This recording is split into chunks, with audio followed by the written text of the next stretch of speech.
Hello, everybody, and welcome to a very bittersweet episode of Stop Being Polite, where we recap on behalf of Silent Podcasts all things real world homecoming New Orleans. I'm your host, Katie, and I'm here with my co host, Kari. Kari, how are you? I am good. I am sad that this season is over. Um, I am disappointed a bit in terms of just when I don't know, it's hard to think back on this season based off of everything that's come out over the last week Yeah, in and we'll terms talk of about it. what all of it, and we're going to talk about that, but Mhm. I'm happy because tomorrow I'm catching a flight to go see my little sister from Big Brother Big Sister. She's graduating high school, and her graduation's at Fenway Park, which is legitimately my favorite place in the Oh my entire God, world. amazing. Right? So fun. She goes to Fenway High School, and Fenway High School in Boston used to literally be right across the street, but then they moved farther away from Fenway, but it's a whole thing. Mm. And so I'm excited about that. I'm happy. Obviously happy to be here covering things with you. And so yeah, overall good mood besides the fact I'm a little sad about a few different things. So Yeah, I know. We have a lot to talk about. So let's just jump right in. First, I do want to acknowledge that I am wearing the oversized denim that was influenced by Melissa that I said I purchased last week, that I spent time looking for. It came in the mail yesterday. Doesn't do her any justice, that's for sure. So that's first on the list. Had to make sure I crossed that off and acknowledged it. Secondly, there has been a ton on social media since we recorded last week that we feel like, to our listeners and our viewers who are with us on YouTube, that we just need to address off the bat before we can really start talking about the show. I personally want to issue an apology to Kelley based on what we found out.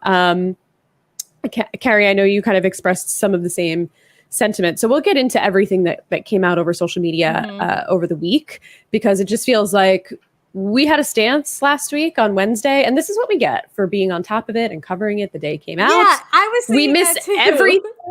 Maybe we should have waited a day. I don't know. But we really miss everything. So Kari, I'll let you say your piece, and then I'll kind of go over everything that we're talking about here to make sure we give you guys the full scoop. I want to make sure this thing is on for this. The mic is working. Dear Kelley, me, myself, I, Kari, Georgina, Dahlia is very. Oh, we got the full name with the middle name and everything. So that's my dead grandma's first name. So if anybody wants to roast it, you make sure you consider that before you say something stupid. Anyway, I am incredibly sorry for the things that I said, because I was led to believe based off of the edit of this television show. A lot has come to light, and I have, like a responsible grown person, changed my viewpoint, my perspective, and I just want to say that I am sorry if I said anything mean or discredited you or made you feel like I am not honoring and respecting what you did in terms of your time in that house, because you deserve better than that. Sincerely, XOXO me. Yeah, I really want to say to Kelley, not that she'll probably ever hear this, but listen, you never know, and we'll get into that in a second. Obviously, Kari and I are seasoned reality TV viewers, and we made a rookie mistake here, and we believed the edit. And maybe we shouldn't have done that, because, we were led to believe that Kelley was just being a little bit of a stick in the mud and didn't really want to be there, and we didn't really understand what was going on behind the scenes because it wasn't shown to us. And I think I trusted these MTV producers a little bit too much, just based on nostalgia and loving this show so much, that I didn't want to believe that they would ever just steer us wrong, but they did. So I want to apologize as well to Kelley and to anyone else who may have heard this, who thinks maybe we were being unreasonable in our viewpoint and giving Julie maybe a little bit too much benefit of the doubt, because I think we did give Julie a little bit too much benefit of the doubt. So there's a lot here to go through. So I'm actually on the Real World subreddit, which I know we both view. What we found out the day after we recorded last week is that the pictures that Julie was showing to Kelley were pictures of her husband's erection. I think erection is fair. I think he was shirtless but had a boner, is what I'm understanding. Which I asked. Is that your understanding? Last week. Yeah. No, it was explicitly stated somewhere that we saw, and by we I mean Kelley saw erection. Yes. And we found this out because Danny posted on his Instagram. I found the screenshot. He said, last night's episode was an interesting edit. For the record, those were not photos of a shirtless husband being shared by that woman. Those were eggplant. I just want to say that woman, what an icon that he just refers to her as that woman. Everyone has been. None of them have been addressing her by name. Like, if anything, it's like Voldemort out here. Like, she who shall not be named. Yeah. So, like, we fucked up. I fucked up last week because I said, I don't want anybody to make me defend Julie. And here I was out here like a goddamn fool defending Julie and giving her the benefit of the doubt. I blame Julie. I blame MTV. I blame myself. I will take responsibility. But so Danny says those were eggplant photos being shared. In fact, that woman was generally granted a very mild edit, obfuscating the true nature of events. The assignment was to create meaningful television with redemption and love. One of us missed that. The world is already awash in reality television full of vanity, broken souls, manipulation, ego-driven antics, shallow platitudes, and mindlessness. We didn't need to add to the stew by making more or celebrating the lowest common denominator. So that's a pretty rough statement. Not rough. I mean, it's like rough for Julie. But I feel like that shed a lot of light. So I went on Twitter and I was like, I didn't know. I knew I would have made a fool of myself. I knew. I think one of the biggest reasons that I let myself believe what I did is because I just thought it would be really difficult for these producers to show these people who have like given up time in their adult lives, like who are well respected. Like you have people like Melissa, like Danny, like Kelley, like what you know what I mean? Basically everyone but Julie, who like deserve to be well respected and well represented. And the fact that like they made someone the scapegoat to produce what they thought would be a better storyline, like I don't know. So to me, I think I was just like, there's no way that they would do these people dirty. So like it doesn't make sense, and they just did these people dirty is what it came down to. I am truly shocked, and there's so much more, but I'm truly shocked because it felt like getting this cast to come back on the show as a full cast was such a win because this season was so immensely popular. I still stand by the fact that this is the best season of The Real World. It's still my favorite. We'll talk about it as we kind of go through the finale. I just thought, especially because we saw them showing Julie talking about the manipulation with her husband, and we saw, you know, Melissa calling her out for it, and we saw the house meeting. I was like, oh, okay, so we're really holding Julie's feet to the fire here. Apparently we are not, and there was so much more. Tokyo also posted a statement on the 5th, on the 4th of June. He's been posting a few Instagram comments saying a few things. And he says, I'm very particular of who I give my time to. My self-worth is non-negotiable. The cost of admission is respect. And if all you ever bring to the table are napkins and an appetite, you're not ready for this experience. If you don't set standards in your life, you'll find yourself inundated with people who repay your kindness in coupons you can only redeem when you buy more of their bullshit. I mention this because to have high expectations as I do, then not deliver equally when blessed to be invited into another existence is hypocritical. I feel like I've cheated you. You chose to invest time you'll never get back to support this season of Homecoming, and at best I gave you 5 episodes of value. We all understand the reason I shut down and stopped sharing, but I'd like to make it up to you. And then he kind of goes on to say that he's going to live stream parts of their experience at the Critics' Choice Awards together, which I'm very much looking forward to. I can't wait to see that. But yeah, essentially he's saying like, yeah, I shut down, and this is why I shut down, because I was met with bullshit. Yeah, and understandably so. Before we keep going, I want to address Elon's comment. Oh my gosh, my dog. Hold on. So sorry. Not Kari putting the comment on the screen and then walking away. My dog is going nuts. Oh, he was like passed out and then woke up and just like started barking ridiculously. Yeah, come here, get a treat. Anyway, after Kelley expressed her experience of being bullied, I can't believe Julie did all that. Elon, this is a great comment because we found someone on Reddit who actually pieced together what seems like a far more logical timeline of what happened. Yes. And we can dive into that if we want to, but just to put it on your radar as we're talking about all this, please understand that we are coming from a perspective where we read this post and this person basically put together like, okay, Kelley was wearing her hair this way on this day, and this person was wearing this on this day. So it makes sense that this event actually happened before this one and this after that. Like, it's a very in-depth post. This person, the Lord's work, right? So we've read that. So your comment makes sense. But know that there is 100% no way that the order of things the way that they were shown is what happened. And I think that's like worth knowing before we like keep going into the conversation further. Yeah. And I'm happy to kind of like, it's a long post, but essentially like exactly like you said, maybe I don't even know if we can update. I don't know how YouTube works, but I was gonna say maybe we can even like link it out. I don't know, but we'll post it maybe on Twitter. Yeah. But yeah, I mean, this person literally went through all the episodes, wrote down an organized timeline. They sleuthed out the dates that some of these things happened, which very clearly we didn't get appropriately represented on the show, which we know because we've been asking, what is the timeline here? What is the truth? I don't know that this is the truth, but it feels like this is as close to the truth as maybe we will get, because this person really did their due diligence and analyze some of these episodes. But I will say they didn't mention the gown. And that to me gives them how do you not mention the gown? It's a bridesmaid's dress to me in my mind, a prom dress. The gown was what let us know that it wasn't being presented in real time. This is the first thing that tipped me off was the gown. We got like the confirmation via Twitter from Melissa. So we knew that we knew then, but we just didn't know like how jumbled they put together this story to construct what we saw.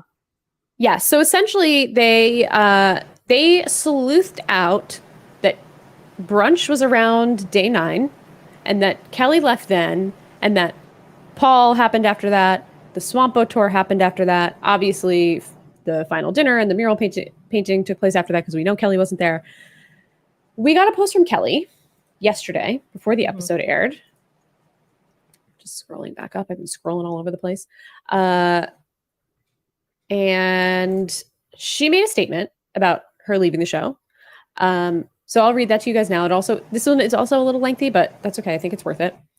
So she said, "The truth matters. Many of you have voiced confusion at some of my responses and reactions thus far on the Real World Homecoming New Orleans, myself included, Kelley, and I apologize again. For the people who have long been a part of this amazing community with me and have wondered if there's more to the story, there is. As of this post, I've not seen the final episode. First, let me say what an honor and a privilege it was to be part of a show that amplifies the voices of LGBTQ+ and demands we have hard conversations about race and religion. The desire to further these conversations was the primary reason I agreed to do the show. I believe the show achieved that mission in the first 4 episodes, and for that reason, I will proudly stand with the show this weekend at the Critic Choice Real TV Awards. The real world at its best is brave and groundbreaking, and I'm proud to be a part of it. I humbly believe the show will help move the needle towards inclusion and compassion. The reason for my departure was simple. I felt the need to protect myself, and I listened to my instincts. This is some of what happened." Okay, here we go now. Okay, strap in, everybody. Buckle up. "I was shown a photo of a cast member's husband's erection without my consent.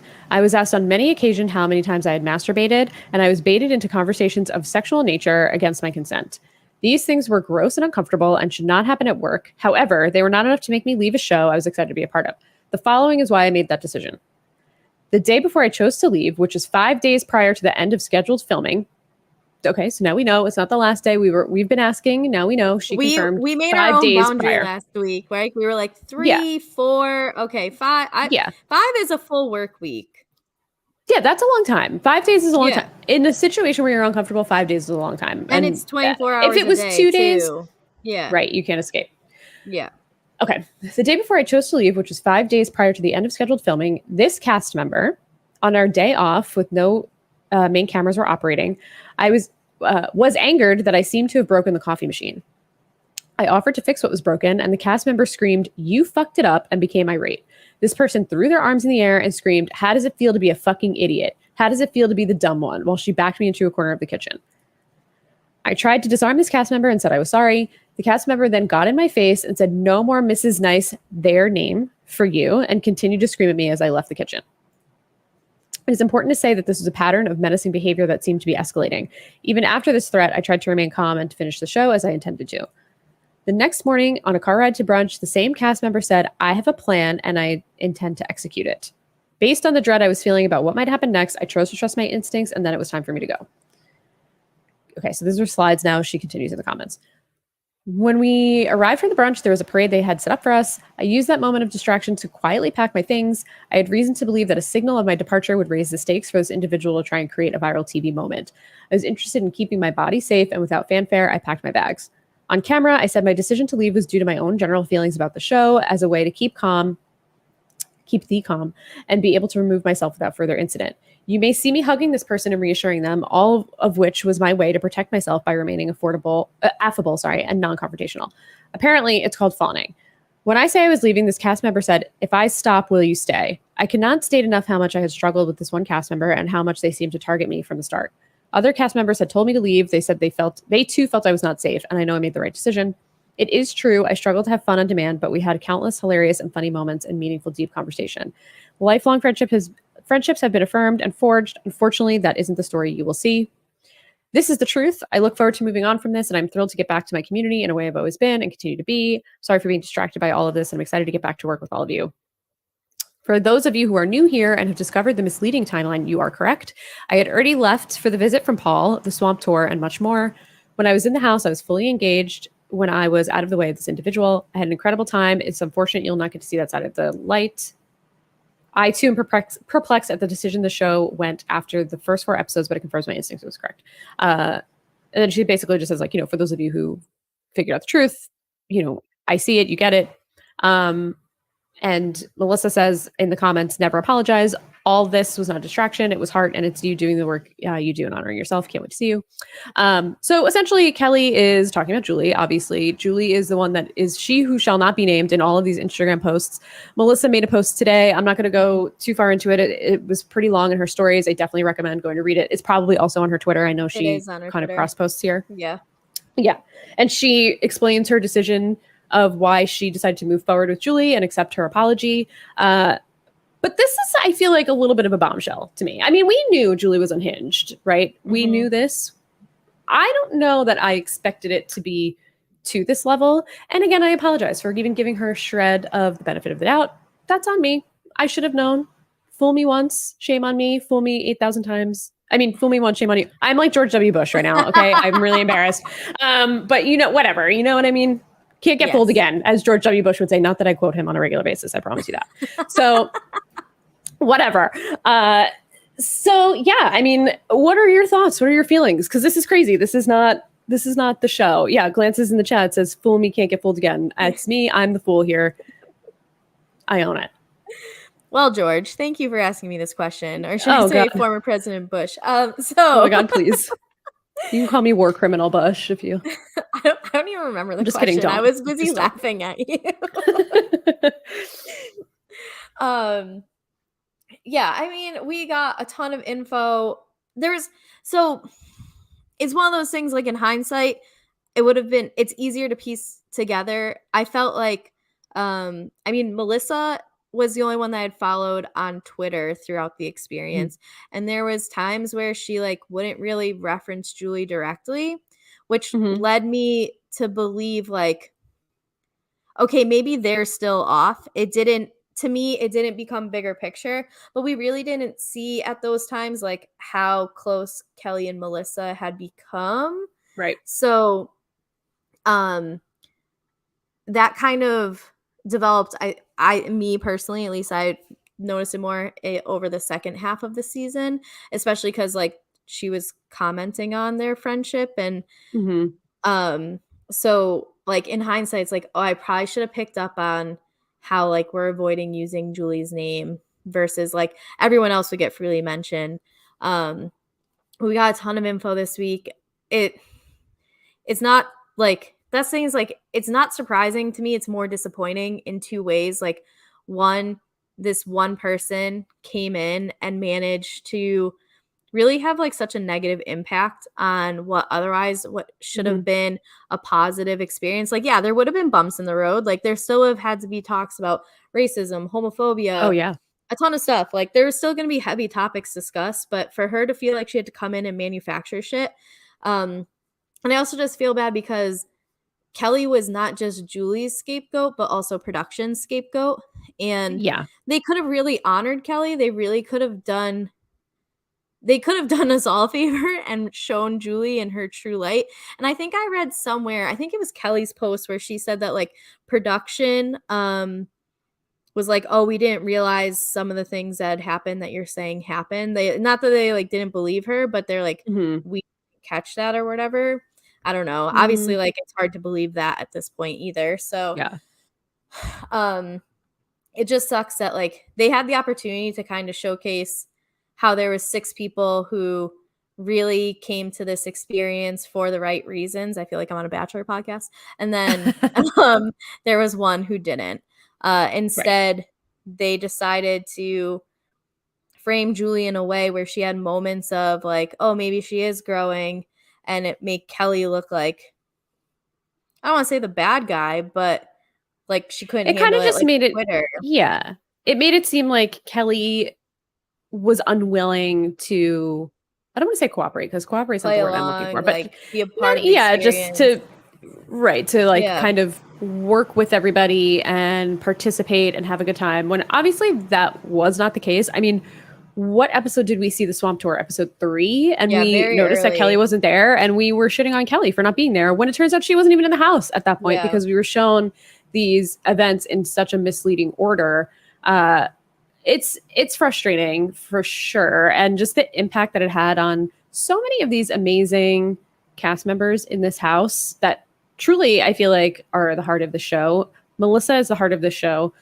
Danny is the heart of the show. Tokyo is the absolute heart of the show. I mean, and all of them were negatively impacted by someone's actions who was not there, to your point, for the right reasons, and who was manipulating the experience to make quote unquote good TV, which really, listen, Julie, the show is called The Real World. This is why we liked it back in the day, because it was a documentary type of series, and you're ruining it here for us right now. You kind of ruined it a little bit. The sacred thing for someone like me who watched the show in the year 2000, who was like, this was my favorite Real World season of all time, this kind of puts a mark on this experience for me.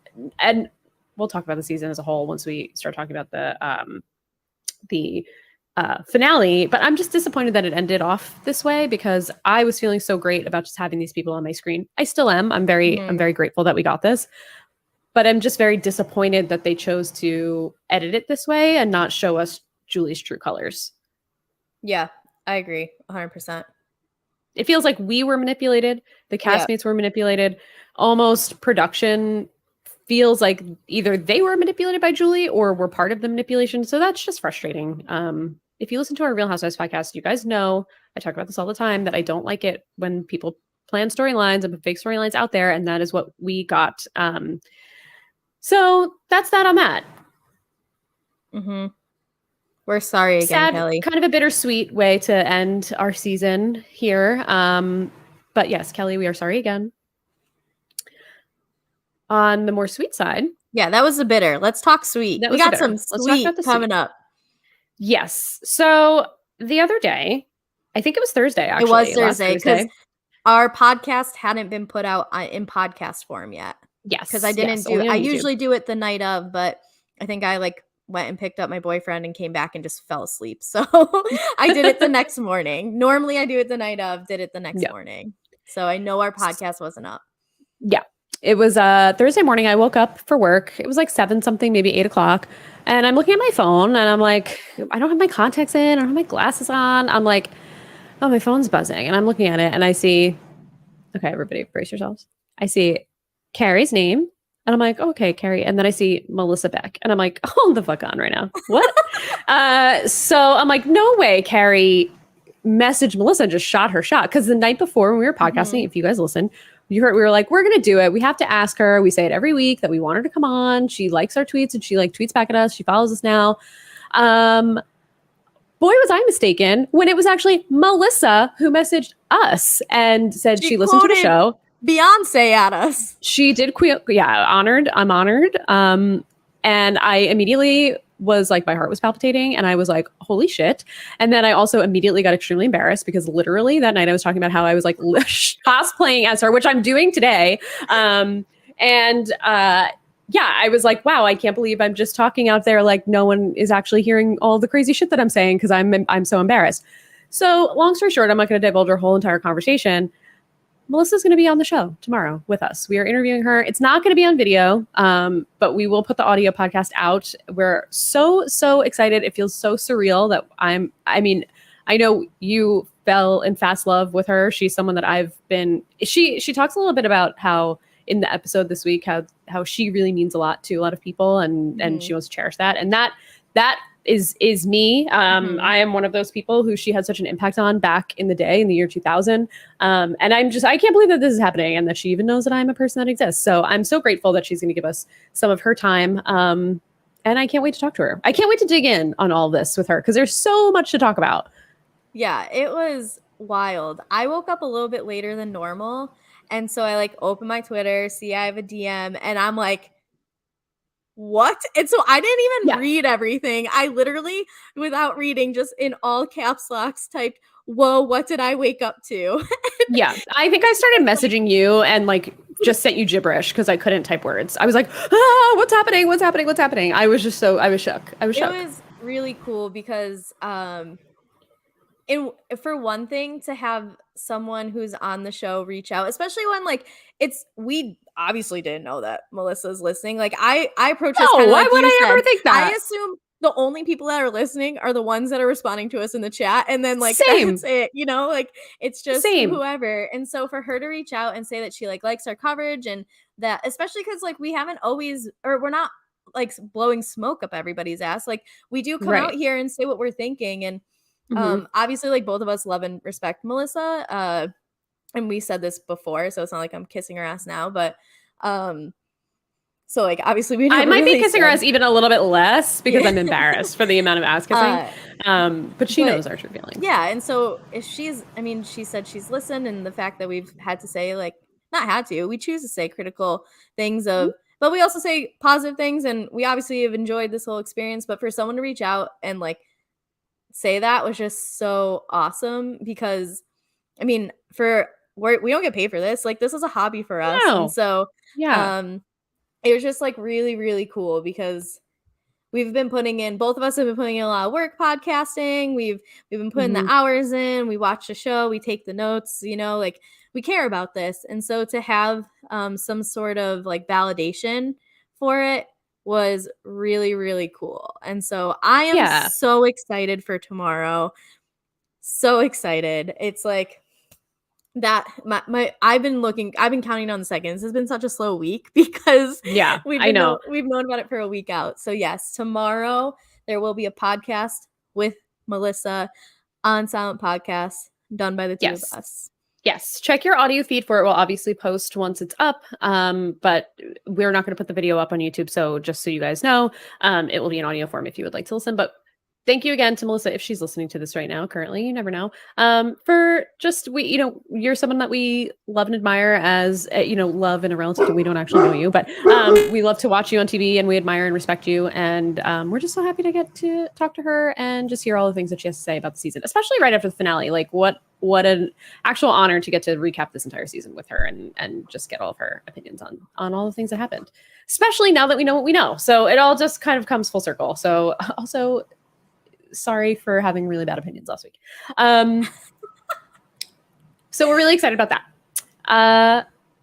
If nothing else, we're already half hour in. We haven't even talked about this episode. So shall we jump in?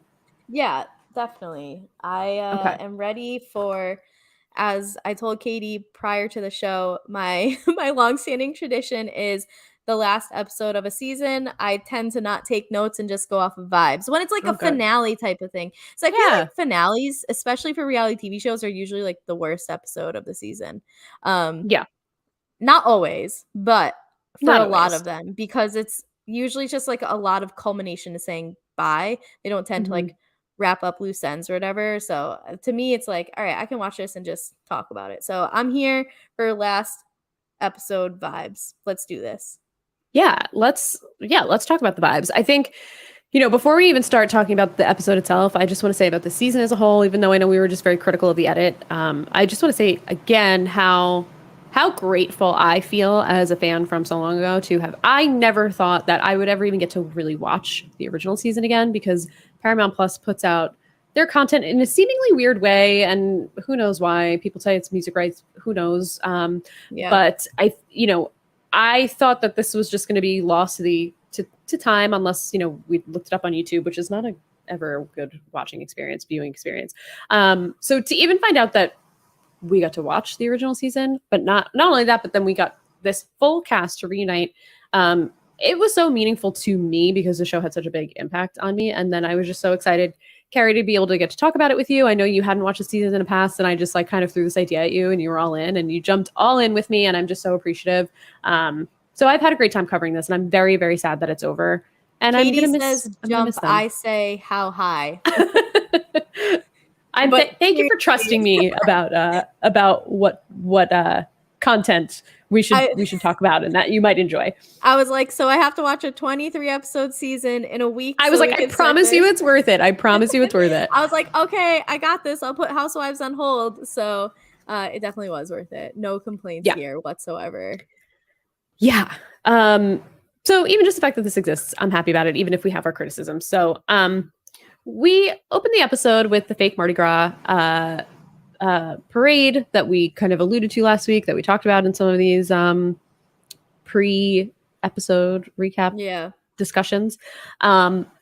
We got a super awkwardly long clip of Matt dancing. Like comically long footage of Matt dancing in the most outlandish way. And he even says, like, I wasn't like the Lord, I don't know, some shit about the Lord. Something like, I didn't write the Lord down. Wanted me to be a dancer, but like didn't bless me or something. But yeah, something. He looked like a cartoon character. A total cartoon character. It was like, we cut to it, and then we saw like Melissa and Kelley walking, and then we cut to someone else, and then we cut back to him, and he's still dancing. And I'm like, I can't believe that we're getting more footage of this man dancing. It just became like awkwardly comical. And it just felt like it was maybe the longest, most awkward scene I've ever seen in my life, but it was fun. I enjoyed it. I mean, you know, I was like laughing. I was like, this can't be real life, that he's still going. We're still seeing him. And we get to Kelley, who's saying that she has an uneasy feeling. She feels like she can't have fun. It's fun on demand, and she sucks at that, but she really is a fun person in real life. Which, you know what, Kelley, I will say, I'm sure that you are, and I now understand more the full picture. So I have to say, in Kelley's defense, like, I can very much be I don't want fun on demand either. Like, same. I am a very big, like, I want to be mentally prepared for the situation that I'm going into. Me too. Especially if it's more than like one-on-one. If like, Katie, if we were both like living in Chicago and you're gonna be like, hey, let's like go do this, and this, I'd be like, okay, cool, because I know it's just you and me. But as soon as there's like a group and I don't know, I mean, obviously they all know where they like fit in with each other or whatever, but Kelley was already feeling fucking uncomfortable. So like, I get it when it's like a spontaneous Mardi Gras thing in front of my house. Like, oh my God, it would take a lot of like, okay, let's do this. So I understand that whole thing in a way. I definitely can be like that. Like, I have to be, especially parties. No, you need to tell me. Don't tell me about a party the night of and be like, let's go. No, thank you. Yeah, no, I need to mentally prepare for that. Yeah, no, that's especially like if it's a theme. Fuck theme parties. All right. Also, fuck a parade. I can do a parade if it's I never want to do a parade. I don't ever like seek them out, but if it was like to go by the front of my house, I would probably watch. But I would not. I would actively go to the other side of my house if there was a parade on my street. Yeah, I'm very anti-theme parties. Like, don't tell me to wear an ugly sweater. Don't tell me to wear a costume. My best friend's 30th, she told everybody else, like, dress up for it, and she knew that I wouldn't dress up. She was like, you can't wear sweatpants. And so that was like my limitation on it. It was like, you have to wear something nicer than sweatpants. And I'm like, you broke out that Stitch Fix. Yeah, I actually did. I know I did. Sponsor us, Stitch Fix. Yeah. Yeah, I agree with you. I like the idea of theme parties. I like to think that I'm more of a fun person than I am, but I'm really not. It just adds additional stress that I don't need. So I'm with you. Tokyo, the artist that he is, says it's beautiful. It feels like people melted crayons all over the street. And I just thought this was a very like sweet take from, you don't really always get to see things from like the perspective of an artist. So I appreciated this from him. I thought that was sweet. Julie says that this is her nirvana. Jamie has a woman twerking in front of him. And then he says, I think I'll still be married after this, which I thought was very funny because of everything that we've seen all season. Yeah. But this whole scene is kind of like intertwined with Kelley packing to leave.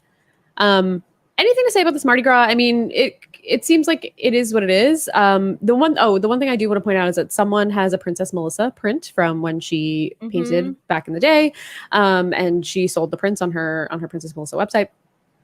And we kind of get just a recap of Lionel. And Melissa says, and this is what I mentioned a little bit earlier, that the reality is that she belongs to people in some way, and that this person has a memory of her that he loves and cherishes, and she wants to honor that. And so many of us do. And I feel like Melissa, truly more than almost anybody else on this cast, has honored that for all of us. So I'm just, again, grateful that we have her. Her saying that and then knowing that she had reached out to us a week prior. I felt like she was talking to us. Yeah, I was like, girl, how'd you know? No, it was like she understands it. And I think like that's a big reason that despite the fact, and she said many times, she's like, I get why you want to go, Kelley. Like, that she, I think, is able to handle it in a different way is because she has that understanding of like, this is reality TV, where Kelley said multiple times, like, I didn't really get it then, I don't really get it now. And so I think probably for people who are on reality TV, I think one of the biggest battles has to be is like, you are a celebrity, like an A-list celebrity to a niche group of people. And we've talked about that. Like, we know people who go like balls out for who like people have been on Survivor, and we're like, they're normal humans too, you know? People. So like Melissa is a human, Danny is a human, they're all humans, but except they have weirdos like us talking about them live on YouTube. Right. If someone wants to podcast about me, you can. I guess you can. You're gonna just I don't know what you're gonna talk about. How oddly obsessed I am with my dog, and that's about it. And like how much I'm on Twitter. Too much. Gladly, I'm so happy there's no like notification that someone's online. Otherwise, we won't have much to podcast about. So as long as you just don't refer to me as George W. Bush, I'm fine. If you want to podcast about me. Strike one for me. I guess I only have 2 left. No, it's all good. It's all good. I give you a pass. Okay, thank you.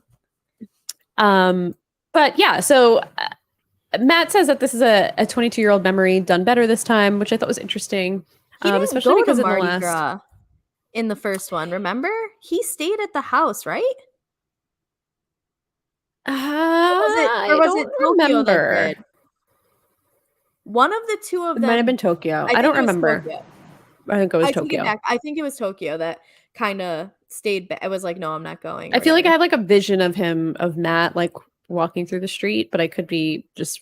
I feel like one of the two of them didn't go, and I just can't remember who it was. But right. I just thought this was an interesting take from him because in the previous episode we saw him kind of being like, I'm done with this, and now it seems like since then, I mean, it feels like the heat was off him a little bit in some ways. But again, maybe it wasn't because we just don't know the true order that stuff was filmed. But it seems like he kind of came around to some of this stuff. But again, I feel like I haven't changed my stance on Matt just saying words to say words that don't really mean anything. And this also feels like words that don't really mean anything from Matt. So everyone regroups outside in the backyard, and then Kelley comes down with bags. And this is where she kind of mentions what you said, Kari, that she doesn't really understand this whole reality TV world. She probably felt this way the first time. She feels this way now. She comes outside and she breaks the news to everybody that she's leaving. And she basically says exactly what she said in her Instagram post, that she had a gut feeling this whole time. She says that Julie said something in the car and said, this is going to be fun. And she's like, I realize, like this should be fun. And for her, it's not. And she's just not cut out for this. And then Julie kind of like makes it about herself a little bit, shocking to no one. And is like, oh, I shouldn't have said that. And like, she gets like weird about it later too. And I'm just like, this isn't about you. Just like relax, please. Yeah. Especially knowing that like Kelley approached it in a way where she was not trying to escalate anything with Julie. Is definitely eye-opening in terms of watching that. So like you said, it's a surprise to no one that Julie managed to act the way she did. It's also just kind of like fake as fuck, where she's like, no, please stay. But like, Julie, shut up. You know you're the reason this is happening. Like, stop it. Just stop. To me, it's like Julie's actually a scary person because you get one vision of her on the show, which obviously is not like a great vision of her, but it's still one vision where it's like, okay, she's just immature and she's stunted, which is what we've said over and over again.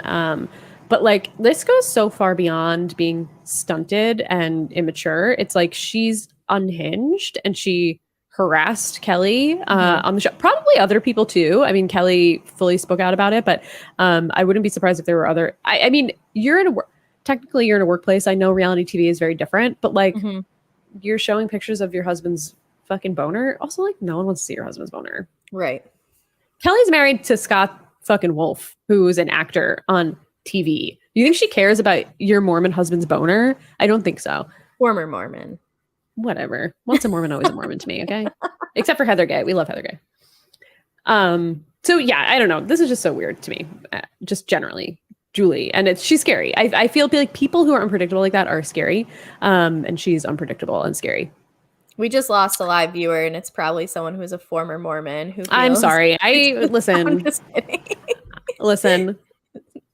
If you haven't left already, I said what I said. It was bound to happen, okay? I said what I said. So Danny says that he knew that there was anxiety, but he didn't have an idea about what it was about, which I find interesting because, like, I'm assuming he did know in the moment, but I guess he kind of has to say what he has to say.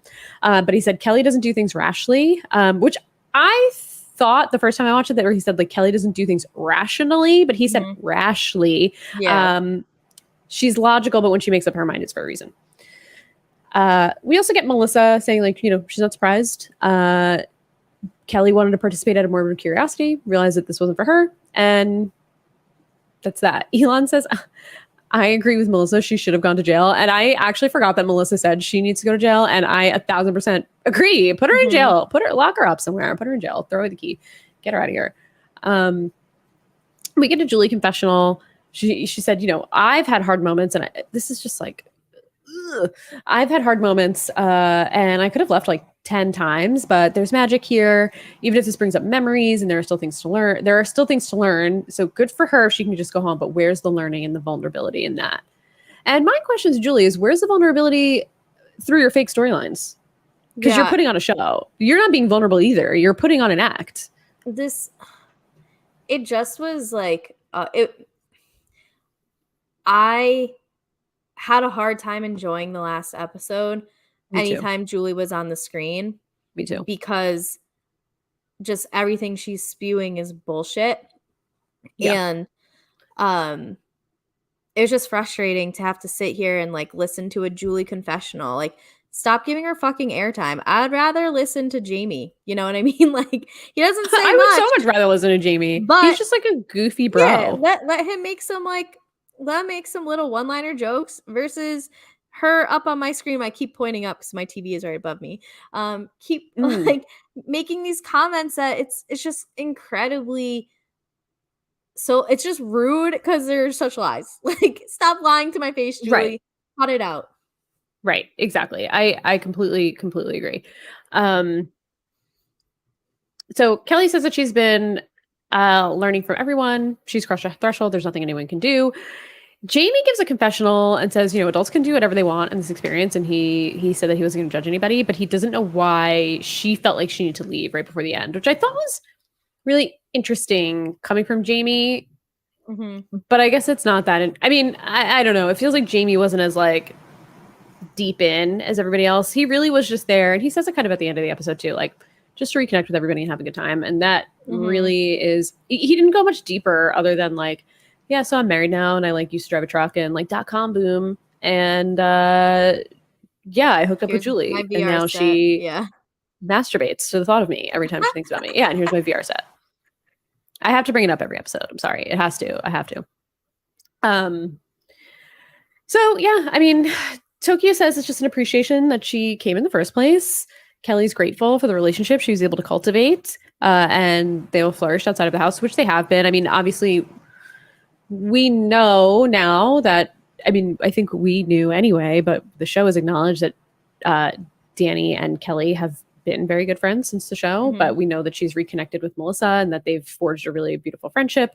So, you know, she's proud that she listened to her gut, and she's confident that those friendships will continue to grow outside of the house, and she's doing what she's got to do, and she's getting the fuck out. Bye, Kelley. Overall, sorry again. yeah, I know. Bye, Kelley. I did feel a loss throughout the episode, especially as we were kind of like wrapping things up, that Kelley wasn't there, because it did feel like we got so many nice, wholesome, full cast moments, and it was sad that Kelley wasn't there to experience that with everybody, because these are the nice, we like the drama. We like to watch an interesting TV show. Obviously, we podcast about the Real Housewives. But I think what I miss from reality television are shows like The Real World in their, kind of like documentary phase, when it was more so about that versus when it was more so about, just interpersonal drama and whatever, hookups and whatever. Because we really don't have anything like that anymore. And that was so unique to the time. I just feel like we're never going to get something like that back outside of some of these homecoming experiences. And it's just unfortunate that someone like Julie had to ruin that for all of us. I do want to say about this episode, and I don't know if you've noticed, we got a lot of really great 90s hits. We had a Goodbye to You from Michelle Kelley Branch in this moment. I was like, oh, this is kind of hitting right now. Yeah. We got a few. I wrote them all down because every single one I was like, oh, yeah, this is great. This is great. It's bringing me back. After Kelley leaves, Danny says that she's the voice of reason of all these personalities. And so who knows where this is going to go from here. Julie again continues to make this about herself in the kitchen and just is like, oh, I wish I didn't say that. When it's kind of like, I just wish, just give us the real situation on this show so we can understand what's actually going on. And I don't know, whatever. But Matt pretty much just says I'm happy to have met her at this point. And he basically says, from this experience, I've learned that I can do hard things. From the outside, the scenario looks like it's fun, but it's really been difficult. And, when in doubt, you can get through difficult situations. I've had to challenge my bigotry on national television. Yeah. You guys just missed an eye roll of all eye rolls from Katie. If you I didn't even know that I did it. Watching this video, she might have seen her. I have an eye roll problem. I have an eye roll problem. I can't keep it together sometimes. But yeah, I mean, to me, well, first of all, what I want to say to Matt is this doesn't really look like it was that fun, because they couldn't leave the house. Yeah. And they're with a legitimately unhinged person at 24 hours. They don't have any space to themselves. This is a lot for 2 weeks. That seems like a lot to me. So it doesn't really look like it's that fun from the outside, if I'm being honest. But yeah, okay, great job, Matt. I guess you had to see a tarot card from afar and you got through that. So congrats, congrats. Away you from did great. His kids, his wife, very, very, very dedicated to his wife. We know that. He makes reference to it later. Would you do this again? Anything that leads me to my wife. So yes. Yeah. Missing her. I thought that was interesting. So then we get a little bit of Tokyo. He says he understands why Kelley left, and he said he gets it. This experience is starting to feel weird and strange and surreal for him. The feeling of living with people in general is weird for him. He's an introvert. He doesn't do roommates, which I hear you, dude. Nobody wants to do that, so I get it. But he promised himself that he would be present, but it's just getting really difficult for him. And then we kind of cut to an incoming message, which is basically just kind of like a fishbowl game where they pick, there's questions in a fishbowl and they pick them out and they just ask each other these questions. Pretty simple. The theme here is that Tokyo is not forthcoming with a lot of information. He's still very reserved. Some of the questions I thought were interesting. I wrote most of them down. What are you typically doing at 2 p.m. in the afternoon? Jamie said he's usually napping because his kids are napping at 1 p.m. So hopefully by 2 p.m. he's asleep, which I'm just okay. What's your answer to that, Katie? I'm working. Yeah, same. That's my I would love to be napping. Peak tired time though during the afternoon. Me too. I'm just that's when I hit that wall. So yeah, same. It's perfect nap time, really. Yeah. So good for you, Jamie, for being able to nap it too. It's living the life I want to, minus the kids. Same. Where was your last vacation and with whom? Danny went on a backpacking trip. One dream you've achieved. Wait, where's your last vacation? We're answering these two now. We're part of the show. We're part of the cast. We're the 8th and 9th members. Where is my last? Toronto is my last vacation. Mine was New Orleans. Oh my God, that's right. You had beignets. Yeah, I went in Messy January. beignets. I don't think I went to Connecticut for a couple days, but that's home, and, like, home is as much stress Yeah, as, that's not a like vacation. Yeah. so, no, my I think last Toronto is my last, yeah. yeah, Yeah. that from what I know about your traveling from our Yeah, I podcasting don't do a breaks lot of it. is, I feel like your last trip was Toronto. Yeah, my last one was Yeah. New Orleans. Yeah. Um, one dream you've achieved. So Melissa here reveals that she had a very hard time becoming pregnant. Her children are her gift to the world, which like again, shout out to you, Melissa. Love that you were able to have your beautiful daughters. I read her Patreon intro today, and she Yeah. talks about having her kids, and oh my god, like, in true Melissa form, um, she said, like, "I had my first daughter, and then me and my husband just didn't stop raw dogging it, and now I have 3." Like, this isn't me She's putting hilarious. words in her mouth, No, I believe this it. I is believe written it. on the internet, so, um She's a gift. what's a dream you've accomplished, Katie? Let's let the people get to know us a little bit. Honestly, this is gonna sound so cheesy, but it's really creating content and getting to do this and talk about TV for no reason. Like, Yeah, why should I be doing that? I don't know, but it's just so fun to do it and to be able to talk to Melissa and some of these Big Brother interviews we've been doing. Just like it just feels like we're doing what we want to be doing here, and I really like that. that's cool. I don't really dream that big, if I'm being honest with you. I So think I don't own a house. I'm not married. I don't have kids. Those were never really my dreams anyway. the But I same. Like, same on all of those. Yeah, mine would be yeah, actually leaving teaching, because I, yeah. like, had thought about it on and off multiple times, and the fact that, like, it finally happened, and I am quickly realizing that, like, while, yes, I think I am always gonna be a better teacher than I am at the job I'm doing right now, um, this job allows me to podcast 4 to 5 times a week. It Hmm. allows me to Hmm. watch all these shows and, have a better balance of everything and not be burnt out and realize that, like, my identity is not my profession, but more so who I am as a Hmm. person, and so, Yeah. that's mine. I love that. It's hard out there for a teacher. You guys do not get Yeah. the appreciation that you deserve, especially If now you're that you have to be like armed guards as well Yeah. as teach children. So, um, If your shout out to all job the teachers out there. requires you to have an appreciation week, there's a high likelihood that you're undervalued and underpaid. So, It's a really great point. That's a really great point. Um, well, Carrie, how are you I going to answer know this the question? next What are one. you going to do with your exposure from Homecoming? Oh, I'm gonna interview Melissa. Yeah, same, same. Tokyo says he's going to do absolutely nothing, which, like, what a mood. Like, I just love this Right. guy. Um, and my last question, would you ever appear on another challenge? Why or why not? Hell fucking yeah, I would. I Except would love to go I'm on the so challenge. out of shape right now. Like, I would need at least 6 months notice so I could, like, CrossFit, Peloton, enter Nate Barry's Mm-hmm. boot camp. Like, yeah, I would be working out while working. Like, I would really, Yeah. really train for that. But I do have a big point here because Julie said she Oh, wants to be on the yeah. challenge. And all What right, a surprise. Very I need enthusiastically. Melissa says absolutely not, which yeah. breaks my heart, but also protect your peace. Julie says, she'll go. Sign me up. I'll go. And it's just like, obviously, your whole deal here is trying to make quote unquote good TV so you can get your stupid ass on the challenge. And we don't want you. We don't want you on our challenge. Okay, Julie, we don't want you. I'm sure Boone and Murray wants her, though, which is so annoying. Whoever has a direct line to them, I I need this. I don't ask for much, right?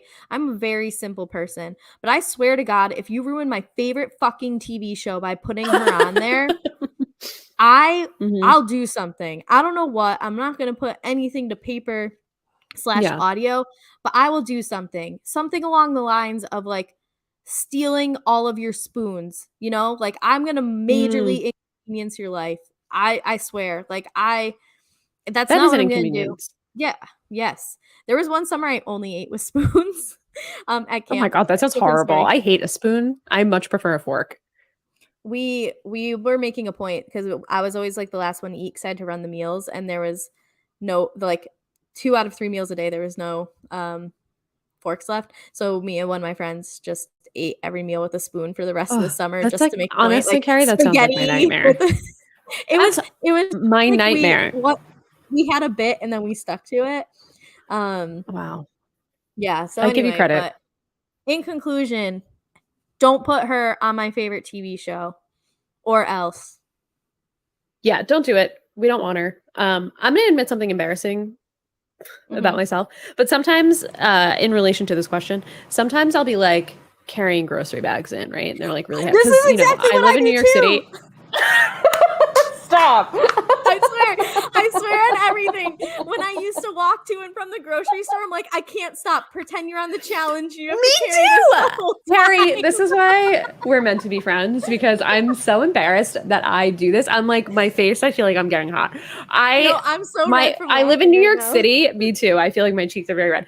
I live in New York City. I park my car in the back of our apartment building, but there's like steps and stuff. It's like not like, we're very lucky to have a parking space, don't get me wrong, but it's still like, it's convenient, but like you don't want to make multiple trips up 2 flights of stairs, one flight of stairs, one second floor. But it's just like, I just bombard myself with bags, and then I'm like trying to Hulk out. And I'm like, if I were on the challenge right now, would I give up or would I keep going? And it's just like, it really motivates me to keep going. But then I'm like, I know I would never be able to do the challenge if all I'm doing is struggling to lift fucking grocery bags up the stairs. But I can't believe that you also do the same thing. I'm like actually kind of dying over it. The apartment we used to live in, so I didn't have a car in Chicago for the first like year and a half of living here. And so the first apartment, but more so the second apartment, because it was a little bit of a farther walk. Like there's times where I'm like, I just got to carry this, because I didn't have like one of those like city carts for you to put it in. And I'm like, no, I don't if have I that was shit. if I'm on the challenge, like I would have to hold this, and that's literally what I would use to keep myself going. Yep. So when you said like I have something in relation to this, I'm like, dude, me too. And then when you said grocery bags, I'm like, holy shit. Well, shout out to the challenge for motivating us to carry our grocery bags. I just can't believe that we both have that same thought. We have to unpack that in some other forum, because I think about it and then I like get embarrassed that I'm thinking that, and I'm like, I could never share that. But again, publicly sharing this as if no one can hear me. No, I think of like what I do, but I'm glad that we're in the same boat. CT's partner, I wouldn't want to let him down. I gotta. CT would scream at me. CT would hate me. He would bully me throughout the whole thing. It would be rough. It would be a rough go. Okay. Oh man. This is good. Just like I'm coming down from this. Okay. I think that's the last question. Oh, how does parenthood change your perspective on life? I have cats, so I have a dog. They're my children, but they haven't really changed my perspective. I mean, I love them and they're very cute. If anything, it's like stopped me from traveling more, because like my roommate is great and will watch Nitro, like no questions asked. And I'm very lucky to live with someone who treats my dog like his own. However, I always just like, I travel less because I don't want to impose that upon him. So that's probably how it's affected my life. Yeah. That, and I'll sleep on the floor and during a night when he pukes 10 times and it cost me $1,000 at the vet. You little jerk face. Anyway. Yeah, I think for me, the cats just make me realize I would be a really overbearing, nervous parent, because anytime a cat like is acting weird, I'm like, is it? Yeah, it's just a mess. Also makes me realize like I'm very conscious of when I'm closing the door, because you like never know if they're gonna run outside. Jamie says he cares more about our political climate because the stakes are higher. Good. Good shout. Danny says kind of, same, and it really makes you think less about yourself and think about somebody else. And during this, we get Julie saying, Tokyo's really quiet. And then she goes, is it because he has a kid and doesn't want to tell anyone about it? And I was like, this is a wild jump for me. Yeah. But I have a question. Does Tokyo have a kid? Because he posted a picture of someone on his Instagram the other day, right, who looked like him, but now I think the picture's gone.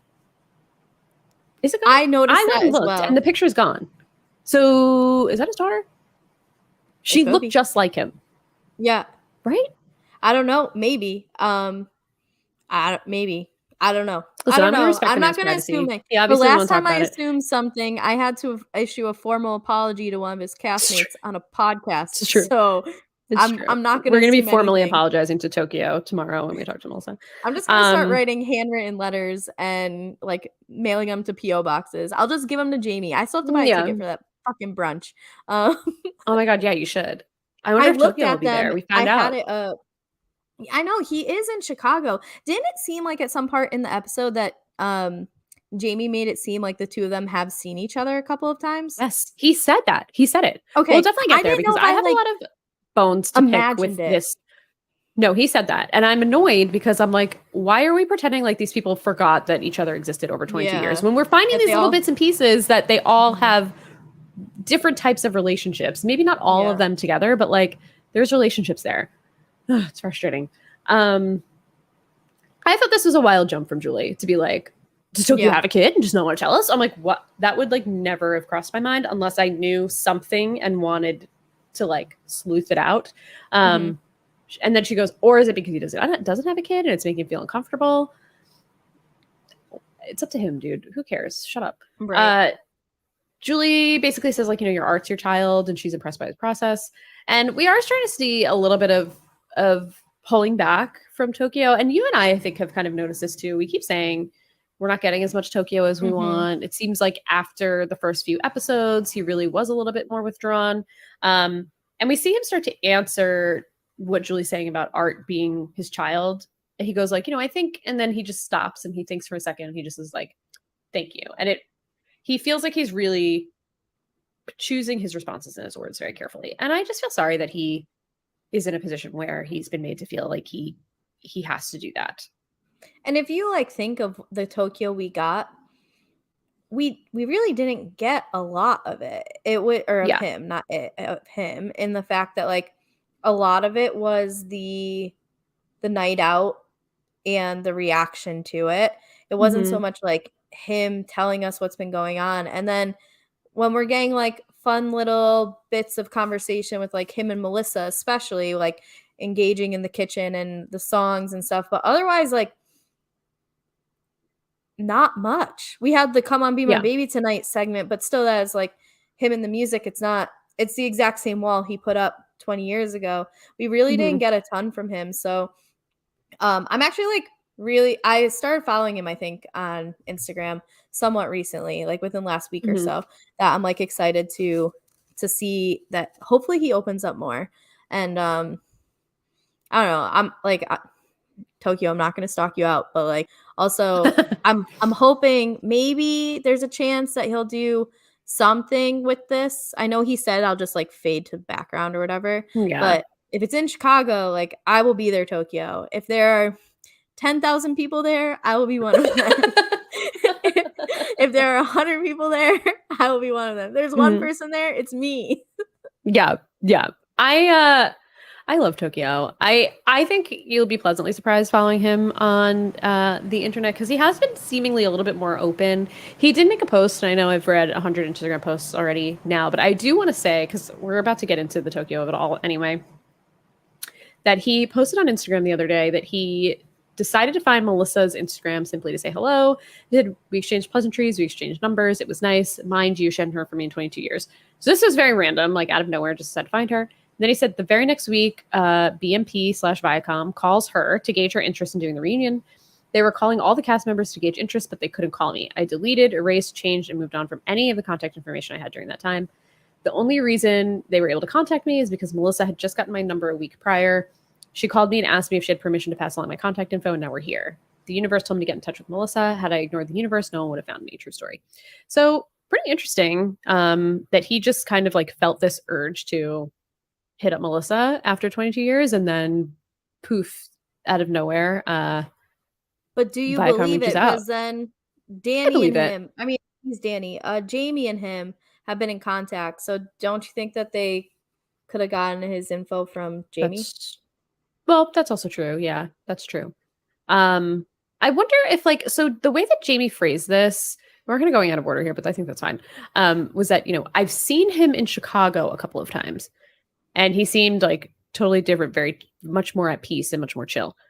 It seemed like he just ran into him in Chicago and was like, "Hey, Absolutely what's not. up?"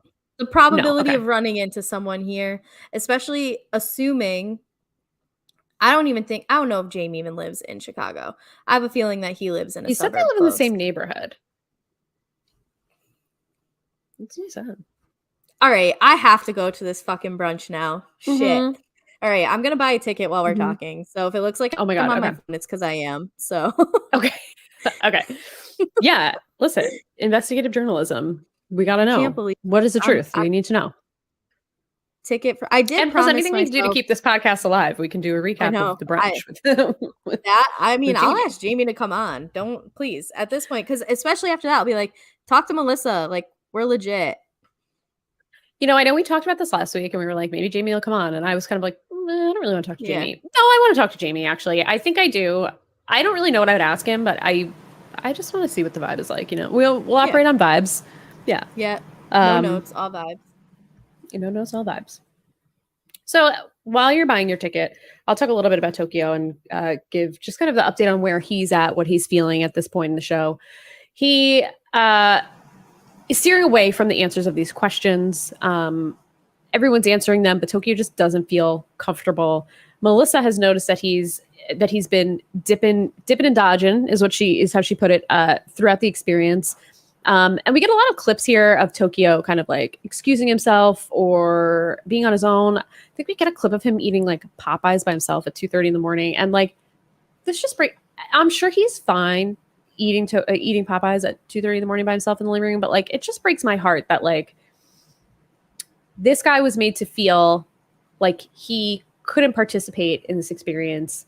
Like he had to do some of these things on his own. And, you know, he had a propensity of doing this anyway because he was more of an introvert in the original season. He pulled back. So for him to like really put himself out there and then get his hand slapped the way that he did by she who shall not be named, as everybody else kind of referred that woman. I just feel terrible for him.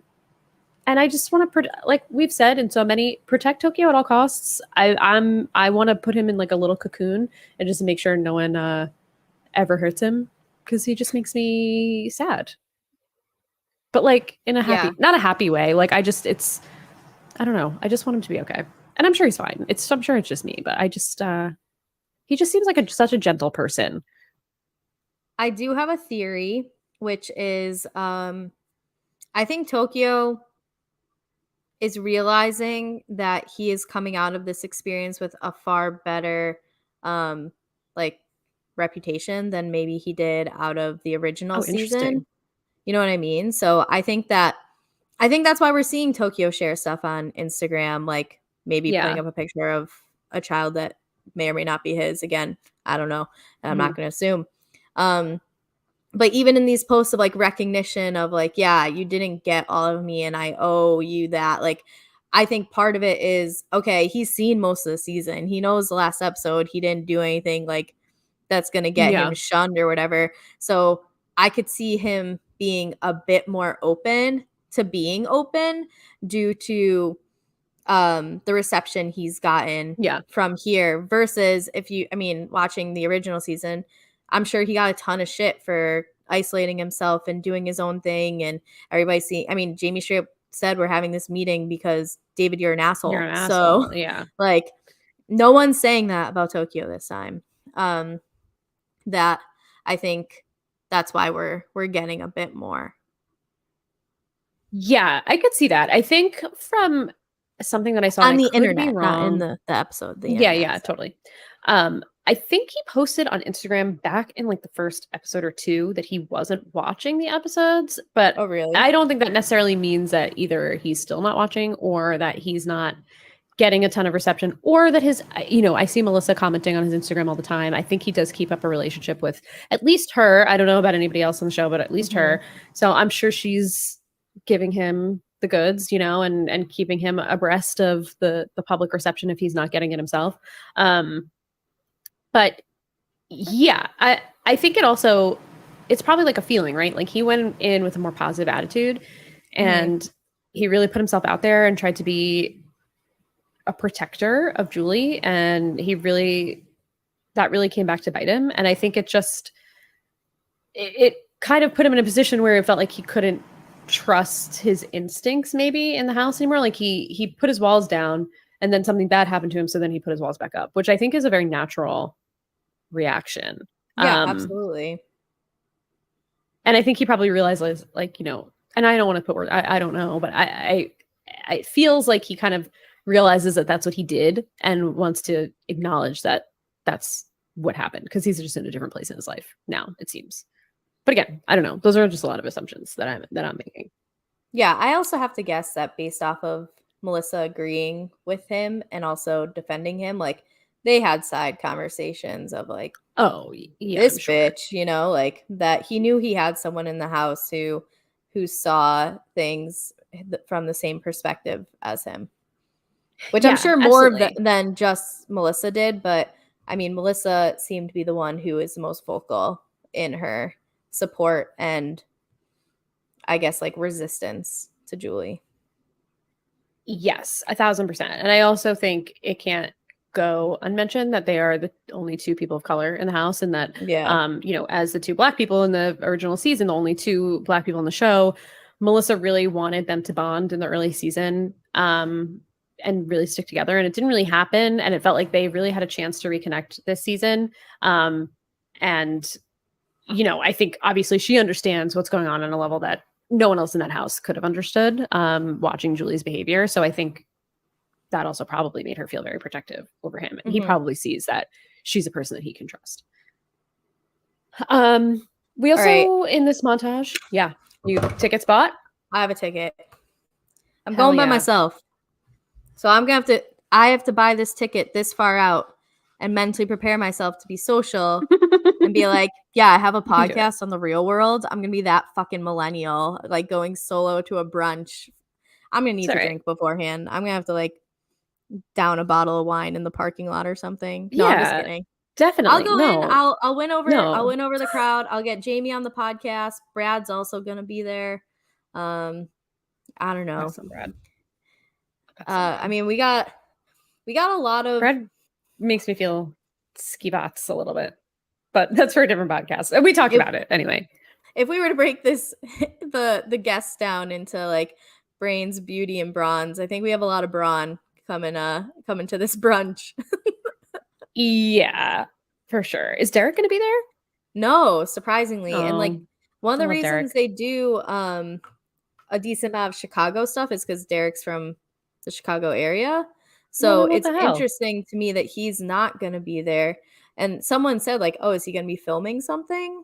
Because he goes to, but they're doing a Challenge Mania live in Chicago Labor Day weekend. So I've seen some guests, and you can buy tickets. Like the tickets are first going to go on sale at this brunch. So if I might just like buy 2 tickets, and they're very easy to sell. Like when I had one before, I found out maybe like a couple weeks out that I couldn't go because of whatever. And Scott, the host, was able to find someone to buy my tickets like literally within 24 hours. So Scott's really on your shit. Yeah. It's true. I'm going to show him my fucking notifications from him and be like, I'm here. Are you happy? But so maybe I'll buy 2 for that too, and then like deal with it after. But all right, time. I guess I'm about to minor in journalism. Let's do this. I love it. I'm excited. Okay, so we in this scene with Tokyo, I also want to say we got Saved Tonight by Eagle Eye Cherry, which is another banger of a 90s song. So shout out to the MTV like music production here for these cuts. And we've talked about this before. The Paramount Plus shows have top-notch music.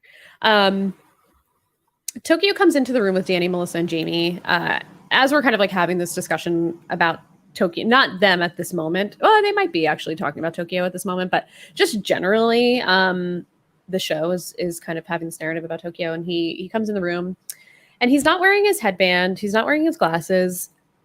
Do you think I can ask Melissa why he wears glasses without lenses, or is that like not cool to ask? I really just want to know. Like why. I just want to be like, does it bother you as much as it bothers me when people don't have lenses in their glasses? I mean, it's up to you, wear whatever you want, but like it just drives me crazy.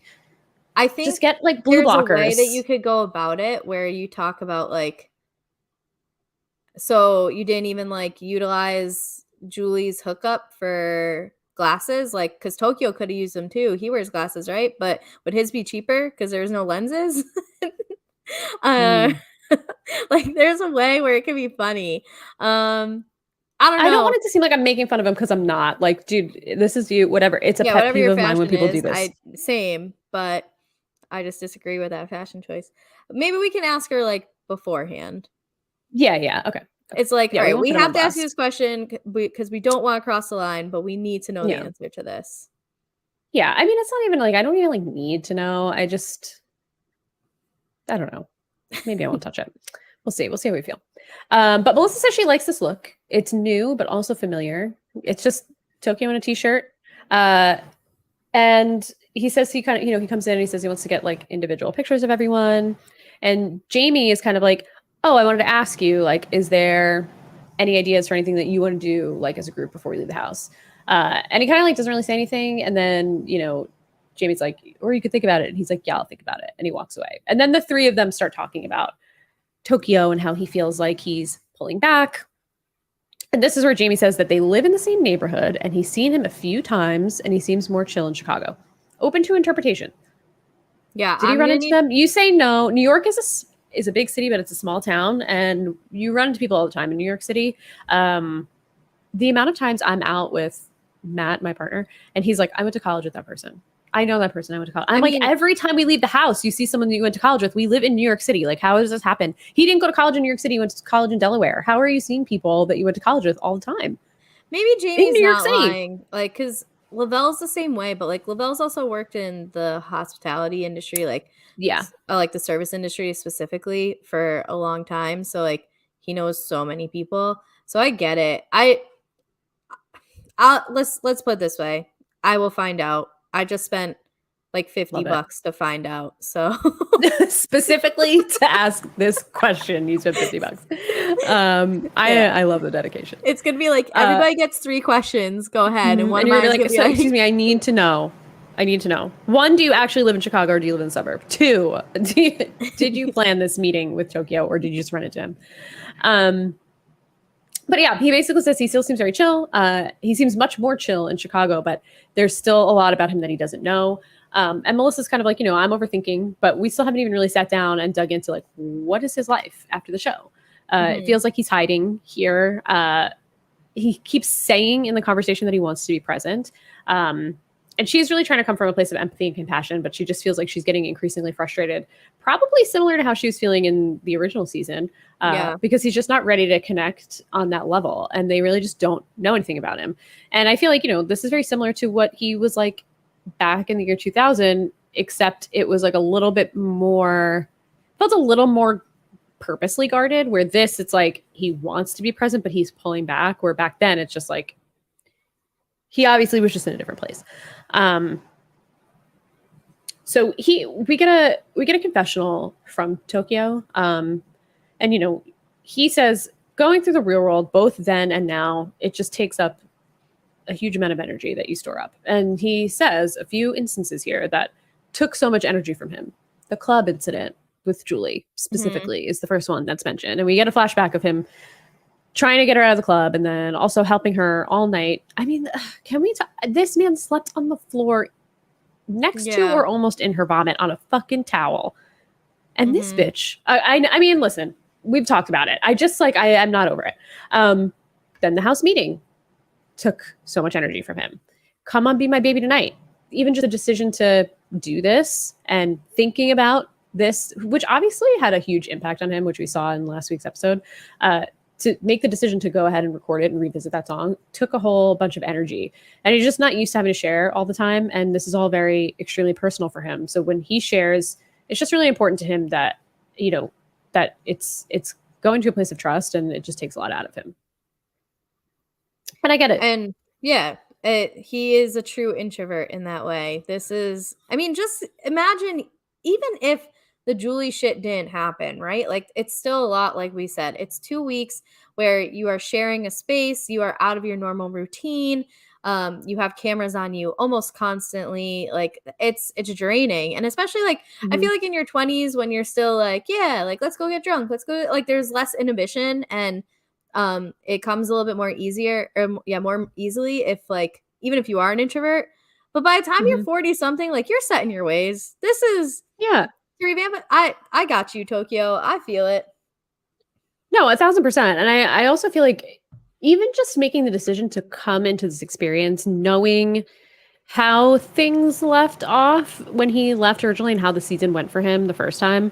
And, he wasn't on always on great terms with his roommates. Most of the time he wasn't on good terms with his roommates. He was at the center of a lot of conflict. So for him to make even the decision to come back in and come with such a positive outlook and then get met with some of the bullshit that he got met with from Julie specifically, I don't blame him at all for kind of reverting back into that shell or that protective layer that he put up, because like anybody would do that, especially since we know he has a tendency to do that himself anyway. We get a little bit of a cut of Melissa and Julie in the kitchen, and Melissa addresses this scene on her Instagram story and on her Twitter. So like we said at the beginning of the episode, definitely check that out and see what she has to say. She made a very thoughtful statement about why she handled this situation the way that she did.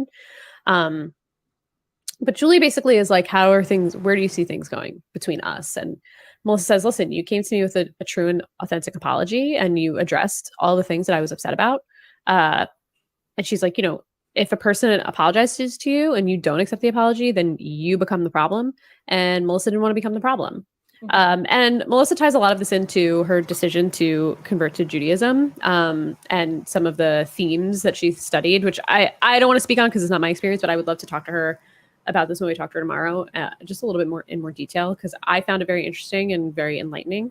But she really credits this outlook on some of these themes that she mentions in her story and her statement. So definitely check that out and go read it. But she says in her confessional, they don't have a common ground, and there's a history of bad blood here, but she's serious about personal growth, Melissa. And this is just like a nice ending to this chapter. So I think in this, she makes it clear, like, they're not going to have a relationship after this, but they can tie it up with a bow and move on and be adults in the situation and bury it. But that doesn't mean they're going to be like calling each other on the phone. Right. And I feel like a lot of it kind of goes back to something we had said earlier, where you want to make the situation as comfortable as it is. And when there is like such a source of this negativity, that it's like, let's just try to smooth this over. Okay, it is. And then for whatever deeper reasons people have to forgive her, that is great. But I imagine in the moment, it's probably almost more difficult to continue to be upset with her or angry towards her, even if she deserves it, because of just the effect it can have on everything else, where it's like, all right, I'll be the adult. I will say, I'm good. You're good. We're good. Cool. And then like Melissa said, she has her deeper reasons for it.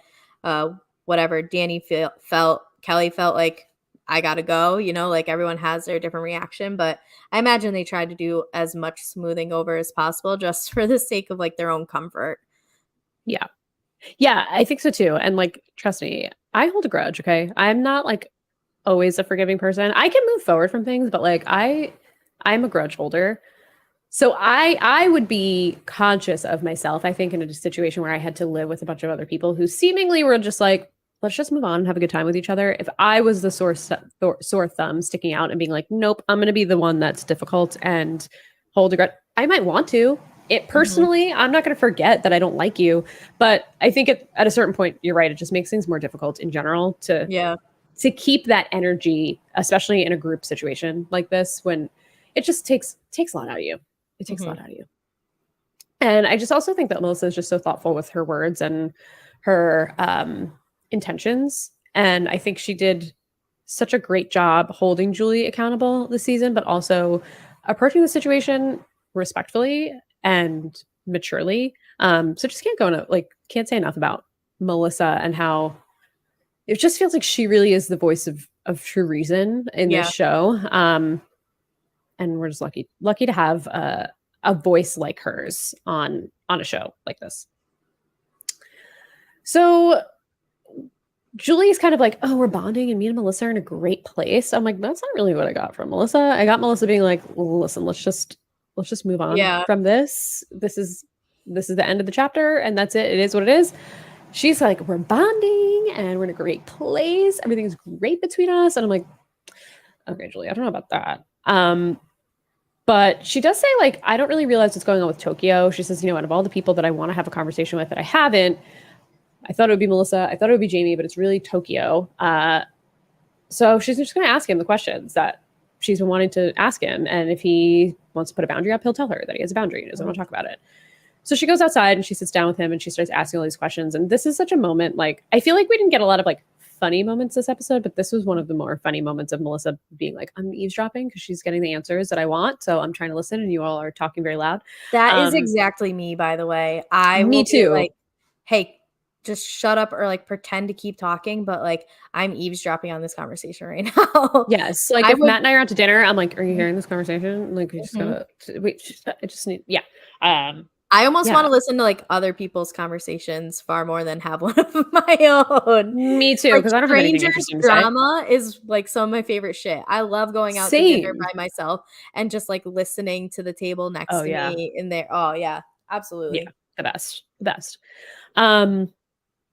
So Julie just is like going all in, really, and asking but it's not, doesn't seem like super personal questions. No. She's just kind of like, so like, what have you been up to? Like, we know you're an artist, but like, does it pay the bills? And he was like, I have other jobs here and there.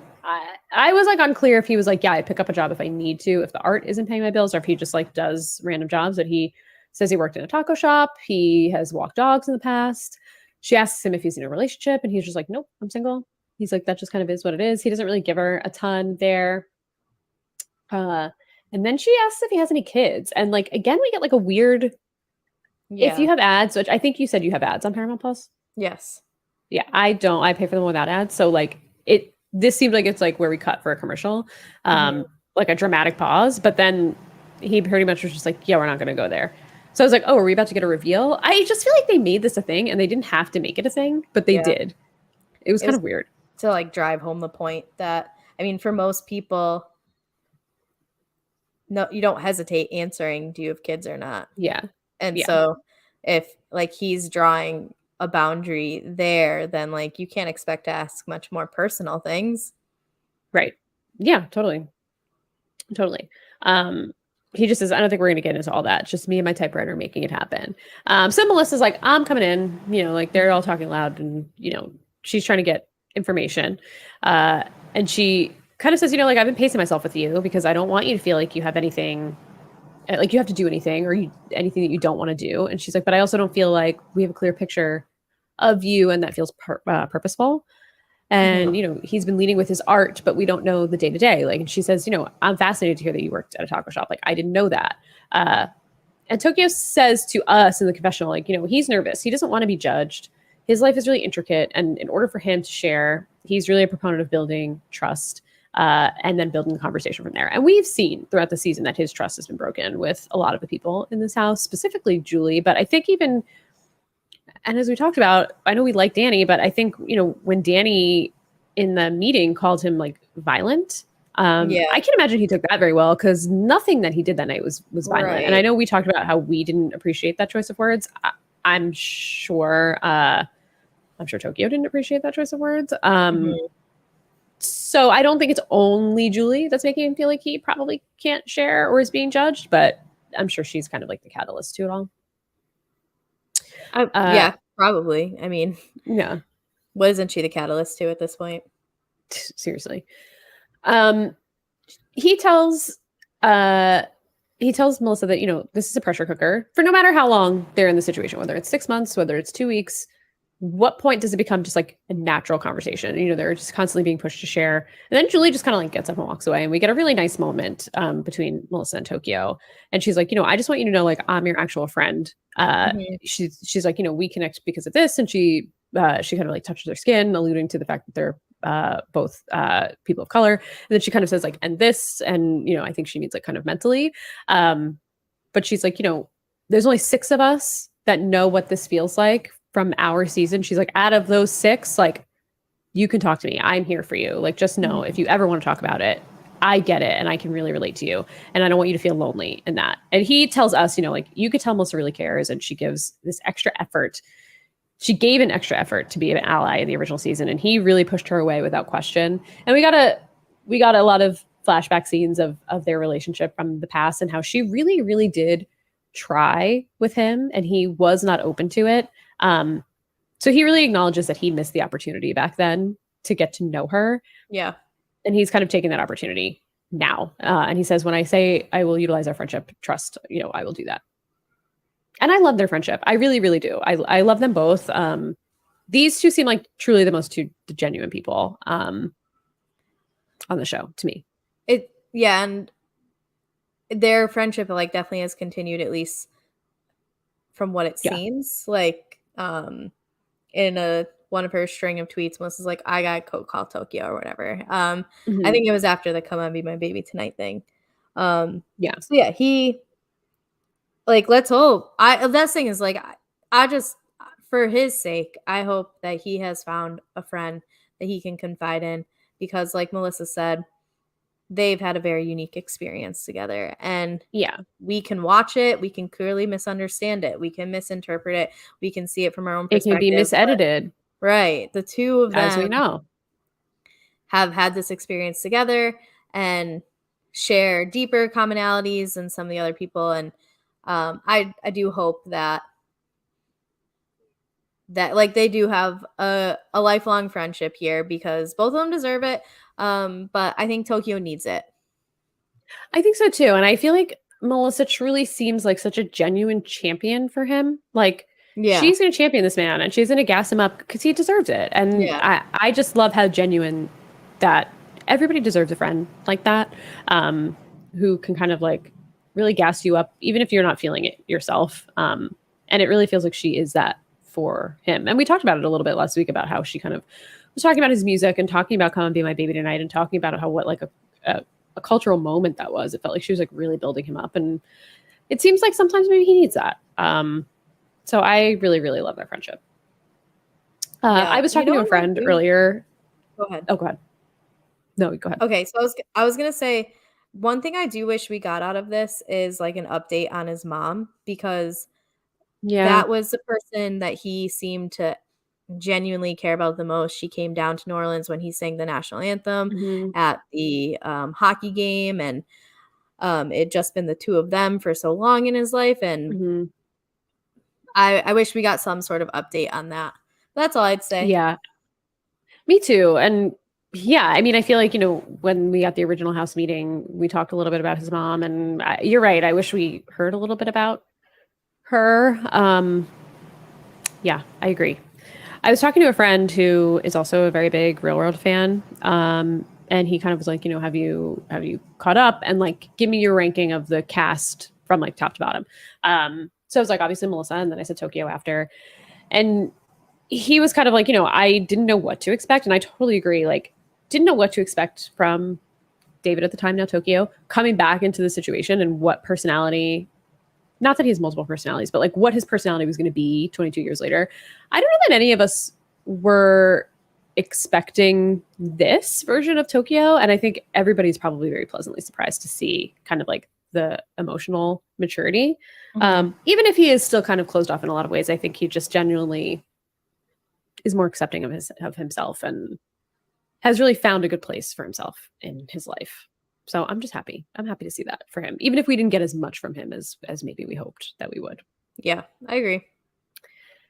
Then we get Lionel. So Lionel, as we know, introduced Melissa to painting, and he had given her an outlet, and he was really her mentor back in the day. And she says that he is her most lasting friendship from her time in New Orleans. And she posted somewhere, I don't know if it's Twitter or Instagram or where, but that she has kept in touch with him, and that he and her husband now have a really good relationship. And, when they went down when her husband came to New Orleans, they had a dinner together. So they have truly kept in touch. And I'm so happy to hear that, because it felt like he really was enriching her experience down there the first time. So I'm just glad to hear that they kept it up throughout the years. And he seems so wonderful. But yeah, they spoke with him, and he decided to paint with them, and Lionel had asked Melissa and Tokyo for some ideas, and he ended up putting together this amazing NOLA New Orleans mural on the side of the street. That they're in the car and they're driving up, and then you just see it, and it's just so strikingly beautiful. And I know that just like that gave me such like a warm fuzzy, like, oh, we're really like really doing this. They're really making a mark on the city. This is the finale. Like, this is a beautiful thing they get to share together with a beautiful person that we got introduced to 22 years ago and is still such a beautiful person now. I just loved this so much. And I was really impressed. They did too. Like, even other cast members, things like their social media really chimed in. It was like, he was so great to us back then, and to come back and like rekindle this friendship with someone and to have this experience, like it did seem like it was the perfect way for them to end this season. Yeah, absolutely. And I guess I realized that Lionel and Matt had a friendship back then, but I didn't know that they were like close back then. But Matt is kind of like, we had a lot of the same interests and a really good relationship back in the day. So like, I'm really excited to get reunited with him. And I was kind of like, really? But they kind of hugged. And then Matt, again, I don't know. I just always feel like we get like such surface level feedback and reactions from Matt, where he was just like, bring it in, and then just was like, all right, so what are we doing here today? I'm like, this is how you reconnect with someone. Like, you're not like, oh my god, I haven't seen you in so long, it's so amazing. I don't know, whatever. Who am I to judge?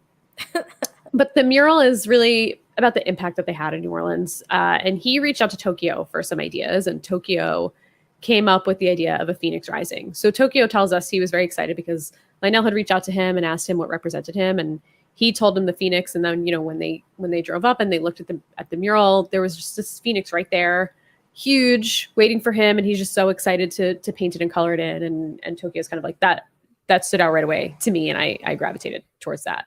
And you really get to see Tokyo's passion for art in this scene, which I also really loved. Like, you could tell he was so actively engaged and excited to be there. I just loved this. I just thought this was so wholesome and sweet. And this is, again, like, why I feel like I just need to say again that, like, we don't need this manufactured drama. This cast is incredible, even with the few standouts that we're not fans of. Like, the cohesive unit and the mold of them all together is amazing. The original season was amazing.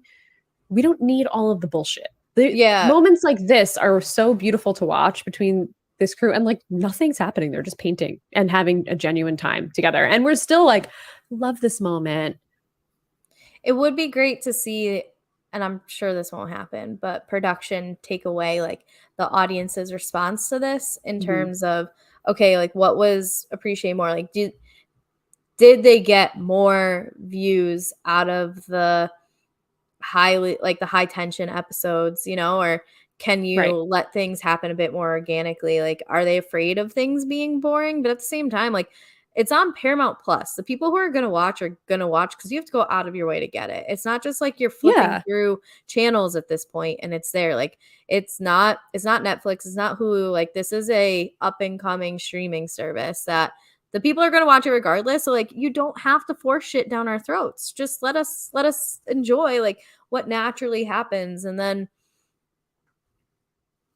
sure, drop the incoming messages, get those conversations going, but to take what seems like it happened and then what we got, it was two different objects entirely. And I just hope that it's taken in a way like, okay, maybe we should try a different thing. I don't know, but they don't pay me to make their episodes or their storylines, unfortunately. I did just start a new job. I don't need to quit this one. I'm still learning this shit. So don't try to hire me. Don't try to hire me. No, and like, we don't want to know how the sausage is made. You know what I mean? No. I get bummed out by thinking about, like, I just like to enjoy these shows for what they are. And I like to take it at face value, which is why I feel like last week I was, again, regretfully giving Julie the benefit of the doubt. And I don't like to have fucking egg on my face, okay? And they put egg all over my damn face, and I don't like that shit. And I know I'm a broken record with the amount of times I talk about this, but just like, let the personalities do what the personalities are going to do. Let them, flourish on their own. They're cast in the show for a reason. We don't need some of it. I mean, well, that just means like Julie's got to go. And I also think we would have an amazing season if Julie wasn't on the cast this season. If she decided not to come back, I think we still would have enjoyed it just as much, maybe if not more, because we probably would have gotten more of a view of where everybody is today without like the Julie of it all overshadowing it. I agree with you. But back to the mural. The mural comes out great. It's beautiful. It's striking. And Jamie says, this is a watershed moment. This is a moment they came together and had fun as a family.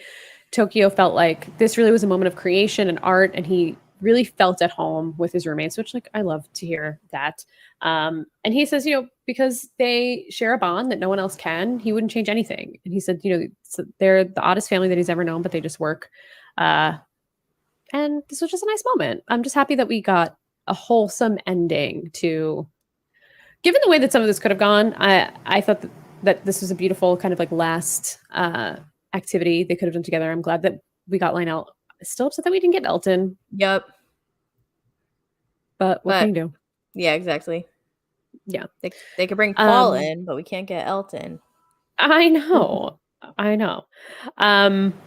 We get a group confessional, and something funny here is that like Matt started going on like this dialogue, and Julie just like jumped in and started over speaking him, and he kind of was just like, I feel like his face said it all at this moment. I don't know if you noticed, but he was kind of just like really okay. But yeah, they basically, I thought this was cute, and this is one of the moments. The mural was a moment that I wished Kelley was there for, because it really felt like it was a great bonding moment. And the final dinner, or a final meal, I guess maybe a brunch or something. I just wish we got to see them all finish it out together. But I respect Kelley's decision to leave, especially knowing what we know now. But we got a couple of like kind of funny moments. We saw them singing "Come and Be My Baby Tonight" in the confessional. We got Jamie saying like, "Julie, let's make love, not more." And then he goes like, well, "Not you and me." And I was like, oof, big oof for Julie on that one. And then he also said like 9 is a fine wine. And I'm like, okay, I guess that's Jamie's like one-liner of the episode. He gets one every episode. But this is cute. We also got like flashbacks of the other homecoming seasons of people saying like, I truly believe that this is like the best cast that we've ever had, even though, like I said, I'm not a fan of some of them. I feel like just some of the stories and stuff we have together. We also get Here's to the Night by, I think, Eve 6 is the band. And I'm just like, this gives me high school moment. Like this was like my this wasn't my graduation song. It was Green Day's Good Riddance, as everybody's was. But this was like in the running. I think we got to vote, and this is the one that got my vote, and I lost it, unfortunately. But we got stuck with freaking like, Green Day slideshow of a culmination of event or whatever has this song in it. Yeah, it's a good one. I don't know. It's good. It brings the nostalgia for sure. We get the final day. They wake up Danny and Melissa with this is like such a stupid tangent, but my partner Matt like just recently found that guy, and I don't know the guy's name, on YouTube that sings that "Get the fuck out of bed, let's go" song. Oh, really? Yeah, and he's like, "Did you see this guy?" And he's like, and then I heard it. I was like, "Oh my god, it's that guy." He's also in a Fitbit commercial. No one cares about this. I was like, "Oh, weird moment." But they get up, and like Julie's like annoyingly jumping on the bed, and I'm just like, I just like wish I could like just mush her off the bed, But they wake up and they have like a nice episode. So much Matt dancing in this episode too. He's like dancing in the background. I'm like, this guy, like we just are always going to see Matt dancing. We're never not going to see Matt dancing. It's just so much of Matt dancing. And Jamie says, Tokyo actually says in the year 2000, they went their separate ways and they really didn't talk at all. And it's really up to them now to stay in touch. And if they don't this time, then shame on them. And I agree. Like, please, at least some of you guys keep in touch, because I love these friendships. Like, please. I mean, I know like I'm not going to get to see it firsthand, but it'll just make me feel good knowing that like Melissa and Tokyo are friends, or Melissa, Danny, and Kelley are friends, or maybe the 4 of them can be friends. Like, leave the other 2. And Jamie can like pop in here and there, as needed. And Julie says, it's sad that we're leaving. We're all just hitting our stride, but she's also made peace with leaving. She gets to go home and kiss her babies, but she's loved every moment of it. And I'm like, have you loved every moment of it? Well, yeah, she produced. Should you have loved every moment of it? She got her first producer credit, so this is something to add to the resume. For sure. Jamie saying, he feels sad and nostalgic, but he really got what he wanted out of this experience. And it feels to me like Jamie just came to hang, and that's what Jamie did. He came and he hung out. He felt like he didn't have any like unresolved things he wanted to work out. He just like wanted to catch up and understand how everybody was doing today and see who everyone was. And I would say he got that. I mean, it seemed like that's what he got. They pop some champagne. Melissa is smart. She runs outside. She doesn't want to get her Theo'd. glasses broken. She doesn't want to get Theo'd. No, I was going to say she learned from Theo's experience and protected herself. So smart. And we have like a meal outside. Tokyo says, given everything that we've been through, if you guys would do it again, give me a yes or no answer. Would you do it again? Everybody says yes. But Danny's hesitant. And, Jamie basically says, out of everybody, we all went through some shit after the show was over, but like you really went through some shit. And none of it was in Danny's control. And he really had to navigate a lot of crazy waters. So he feels a lot more wiser and more confident now and is a greater version of who he's always been. And it's been a really long journey for him, but he feels like he's just transformed into a better version of himself. And I'm glad that he's feeling this way because I know, we got so much of Danny saying how he was kind of just like this accidental activist. And he says even here, he was the face of Don't Ask, Don't Tell, and he felt like he was really unprepared for that. And his story has really belonged to other people for all of these years. And it feels like this is a full circle moment for him.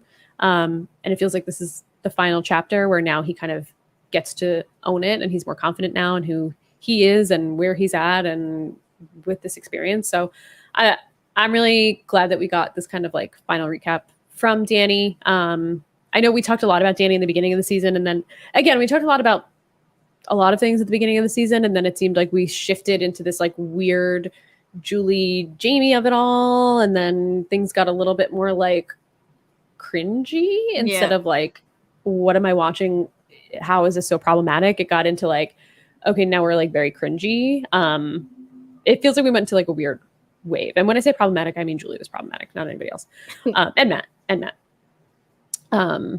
But yeah, Melissa says, as your roommate and as a person that she's really tried to understand through all of these years, he's become a force that is so much bigger than himself. And it's the way that he doesn't hang on to things and carry things that she just sees how strong of a person that he really is. So we got a nice Danny moment. He gets emotional.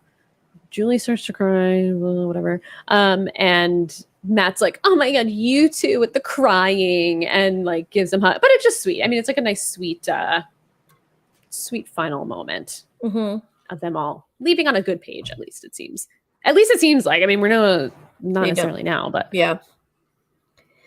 No, that was a nice little final dinner. Yeah.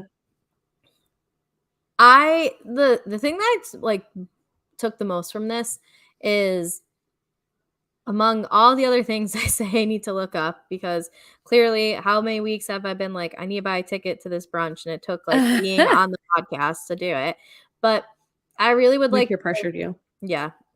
Go back and see or like look up like where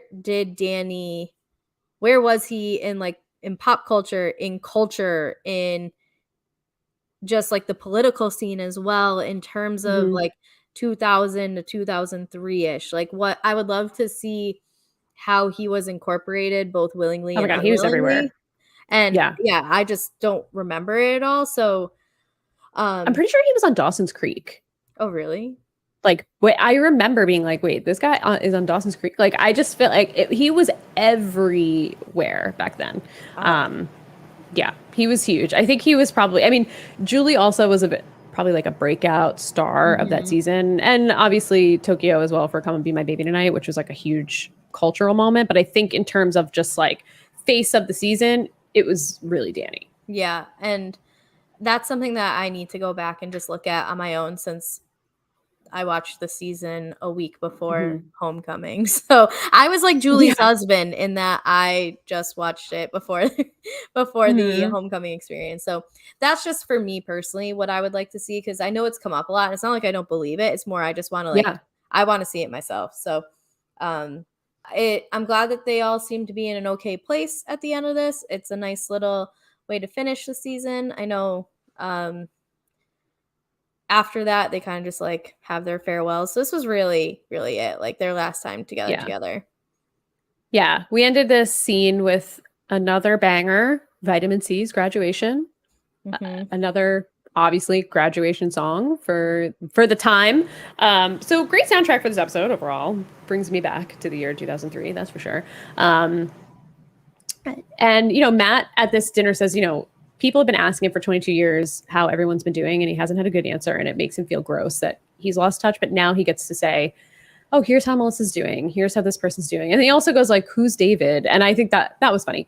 I'll give that one. And they do a cheers and they say like to the real 7. And that's when I like started to get emotional. And I was like, the real 7, like, and they were like, Kelley's here in spirit. We get a weird scene of Julie hiding, which like, who cares? It's weird. Valencia says IMDb does have Danny listed for Dawson's Creek. I don't know how many episodes does it say, Valencia, how many episodes he was on. I don't know if it was just like a walk-on or if he was a recurring character, but I remember distinctly him being on Dawson's Creek back then. And Valencia also says she cracks up every time I mention Julie and the disgust in my voice and facial expressions. And I want to say I feel it more this week than ever because I'm just so angry that she fucking got me last week. I feel duped and I'm angry about it. I'm angry. I should have known better. But we get this like kind of classic real world. Okay, one episode. So I guess it was like a walk on.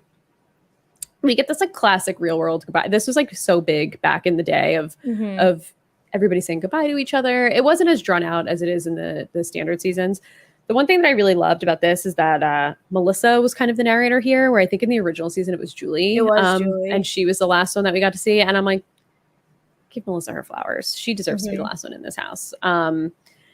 And it just kind of like made me feel grateful that even though we got so much Julie bullshit this season, I didn't feel like she was ever the narrator of this season, where I did feel like she was the narrator of the original season. And I really feel like we got Melissa and we got Tokyo and Danny as the narrators of this season, where Julie was just kind of like a mess. More than Tokyo, to be honest. I think it was Danny and Melissa. Yeah, that's fair. Danny and Melissa. Danny and Melissa. And I'm just very happy about that. And I'm just grateful that at least we got to see things more through their eyes than I feel like we did in the original season. And it wasn't all through the Julie lens, even though Julie was such a focus, which is frustrating. Yeah. Overall, I mean, obviously my experience with this is different than yours, because this has been something like, this was a legit homecoming reunion for you. Oh, yeah. Watched this however long ago. And for the way that I view it, it was obviously different, but I still got this like really cool feeling of these are people who there was some trepidation, like or what's it going to be like? And a lot of them found their stride and were able to make the most of this. So it's a cool experience to see. It almost makes me like interested to go back and watch other homecoming seasons, but it would also require watching other real world seasons, because I think both of the other homecoming seasons are from like prior seasons to this, and I didn't start watching till season 1 and 2. Yeah, Las Vegas. So was LA too? So San Francisco might have been too. I don't remember. The concept is cool. I'm hoping that they take our advice and how to make it better and just let us see what happens. Don't create things that don't mix everything up so you can create this dramatic storyline. But that's my big complaint. My second complaint is that they allowed Julie to have such an effect on someone who deserved to be protected more than they protected Julie. And that's frustrating to me. So yeah. Sorry, agreed. Kelley, again. Yeah, sorry again to Kelley. And I think, Julie has met, so I know you just mentioned that you didn't watch the first Homecoming. I think it's worth watching the first one at least. I haven't watched the second one yet. But even if I didn't rewatch the first season, and I was really young when the first season came out. It was 1992. So I watched like with my sister. Yes, Valencia says LA with season 2. Okay. I watched it like with my sister back in the day, but like I don't remember a ton of the storylines. I didn't go back and watch the season. I remember the cast, but I got a lot out of it. I thought it was a really great watch. I thought they put it together wonderfully, and I say it's worth it. Okay. There's a cast member named Becky who Julie says she got the Becky treatment, which just goes to show how unself-aware that she is about the whole season. And she also says, I think she said in an Instagram comment that she like saw this as one big challenge, and I'm just exhausted by her and her lack of accountability. And I just beg and plead, please don't put Julie back on our TV. We don't need it. We got our fill. We're good. Yep. We're done. Let's not reward bad behavior, please. I agree. Any final thoughts? I mean, I know we kind of just went over them. I want to say again how just grateful I am that this even exists. I truly never thought that I would see these people in a room together again. So this is just something that I never thought could happen, and I'm just so grateful. I didn't know that I wanted it until it happened. This was always just a season that lived on in my mind as my favorite Real World season. And I'm just so happy that we got this. I'm excited to see some other homecomings. Elon mentioned a little bit earlier in the chat that we did a great job reviewing the season. So thank you, Elon. And What city do we want next? I would probably like to see, I mean, I don't think we're ever going to get a Boston because of Sean Duffy. I would like to see a Seattle. I would like to see a Miami. I would love to see a Miami, actually. Those are probably my top two. If we could get a Boston, I would love it. I just don't know that we ever would because of Sean. But those would probably be the ones that I would be more interested in. I love these pre-Vegas seasons. I'll say Vegas. Hawaii, I would love to see as well. Hawaii was really like the first season that I fully watched on my own without like just having it on with like my sister in the background. But I heard that was almost a go, and then a couple of people dropped out, which is kind of a bummer. But yeah, I don't know. There's so many good ones to choose from. Yeah. Valencia says she wants Miami. Miami would be a really good one. A really good one. Yeah, I think mine would be Las Vegas because that was the first season that I remember watching. Mm-hmm. So it feels like that's a possibility. Yeah. That one's probably the most either that or like Austin. I think because so much of the Austin cast keeps in touch and is active on All Stars and friends with each other. So it feels like that's a possibility. I also heard that MJ said Philadelphia could be possible and that Karamo would actually do it, which like, no shade, but shade. I don't need Karamo on my television. Not a Karamo fan. He can go hang out with his bestie, Sean Spicer. That I don't really need him. So I don't know. I think whatever it is, I'll watch it. I'm excited to see it. Hopefully it's a good one. And we'll be here talking about it. Yeah, we will. But not with as much passion as this season. No. I mean, maybe, but not really. Not really. Can never replicate your first, you know? No. Your first and your favorite. So. Preach. Cool. Well, Kari, any parting words? Where can everybody find you? I am KGD26. That's what the G. You guys found out what the G stands for today. If you were earlier. We did. And I used to tell people basically like before my grandmother passed away. I always told people that my middle name was Great, and like I had people believing me, not even joking. Like my parents knew I was gonna be awesome, so they just named me Kari Great Dahlia. And oh my god, that's. No joke. I posted a picture, I think, of like my master's degree on Instagram. And I had a friend who I'd been friends with for like 8-9 years message me and be like, I thought your name was Great. Your middle name's Georgina? And I was like, oh, I forgot. Like, you were one of the ones that actually believed it. And so anyway. That is funny. KGD26, Twitter, Instagram, TikTok, Venmo.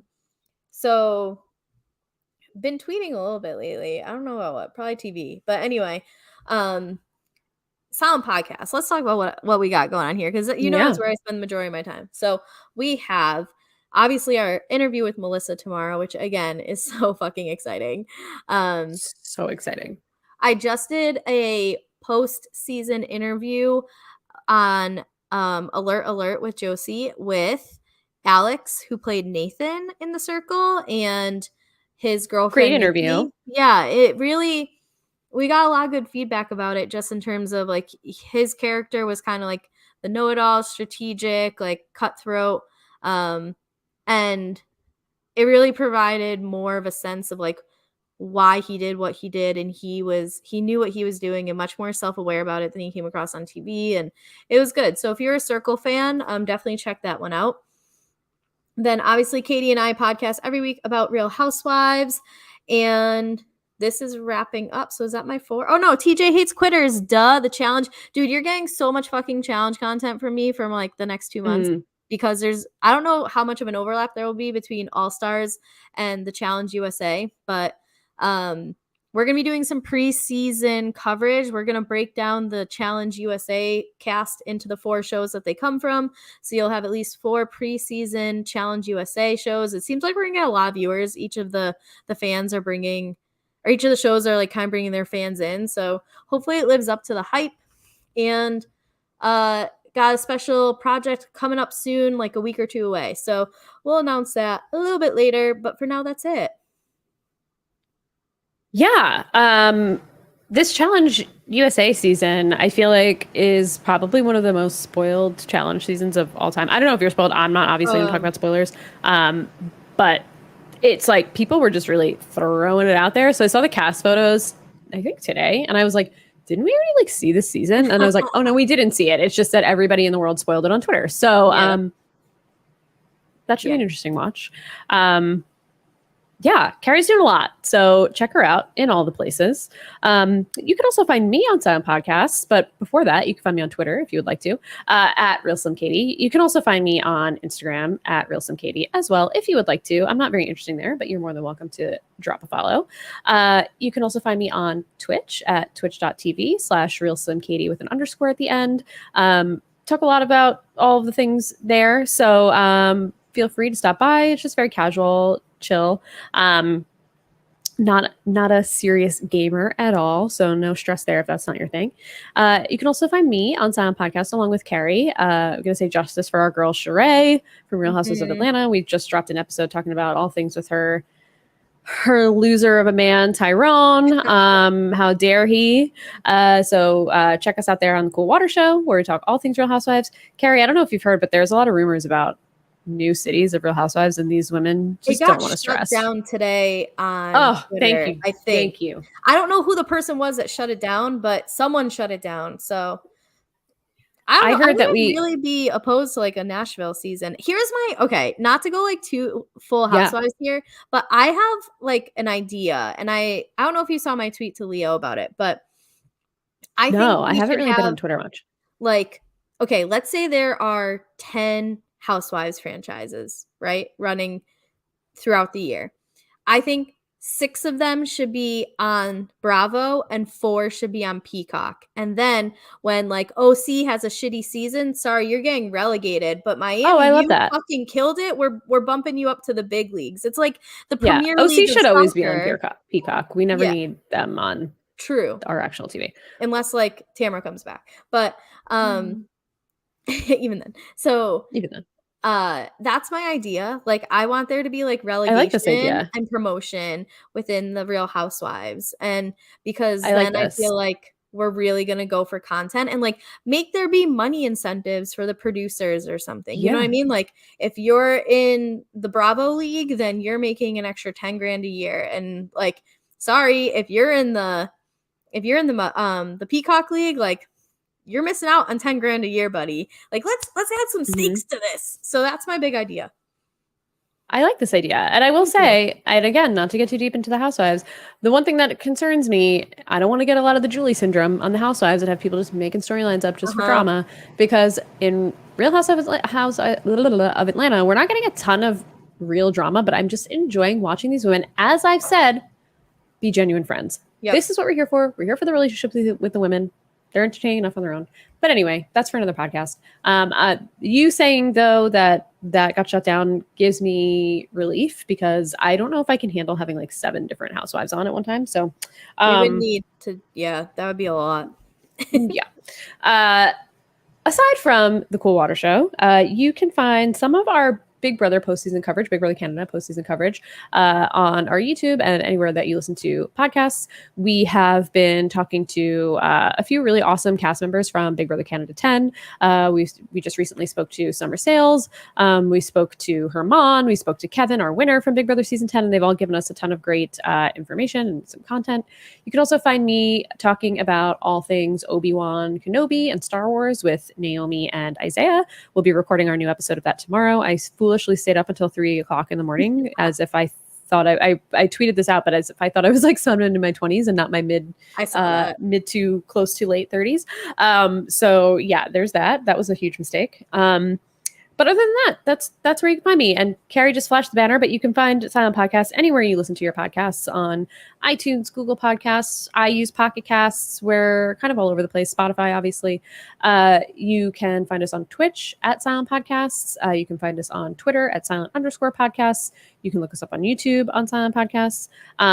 So please feel free to leave us a rating or review. Anything helps us get discovered down the line. So if you would like to just like pop a 5-star on there, it'll help us in the algorithm, and it'll give us a boost to show up in the search for people.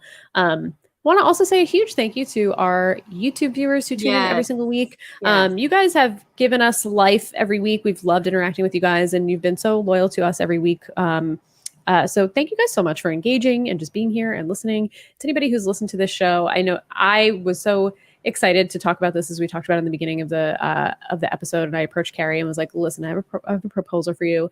And it went better than I ever thought that it would go, because Kari was all in, and she loved the season of the original show, and she got all in on the cast as much as I was in on the cast, and it was just it was a great time talking about this. So really looking forward to our interview with Melissa tomorrow. That'll be out on all the podcast apps. Again, not on YouTube, but that's totally fine. So we're really, really psyched to talk to her. And I'm really going to miss covering the show. So hopefully we get another homecoming season soon, and it's just as fun. But if not, it's been great covering this with you, Kari, chatting with the chat. It's just been a great time. Yes, I appreciate so much that after one of our Cool Water Show episodes, you were like, okay, I have to ask you a question. And I was like, oh, and here we are. This is what we did. We are. So I have joked with Lavelle. I'm like, you just need to know the name Katie at this point, because like I talk to her more than I talk to you. So she's a person I probably spend the most time with each week. So yeah, we have our life partners and we have our podcast partners. Yeah, and you are my podcast partner. So yeah. Put us on a season the challenge, or oh my god, yeah, do it. We've been practicing with our groceries. Yes, we're ready. We've never even talked about this before, and we both have the same mindset. We would be great partners. Put us on the challenge. We're okay ready. Well, this is it. We'll be saying goodbye today. We'll have some really exciting postseason content for you guys tomorrow, but other than that, this is Stop Being Polite signing off. We will talk to you all soon. Bye, everybody. Bye.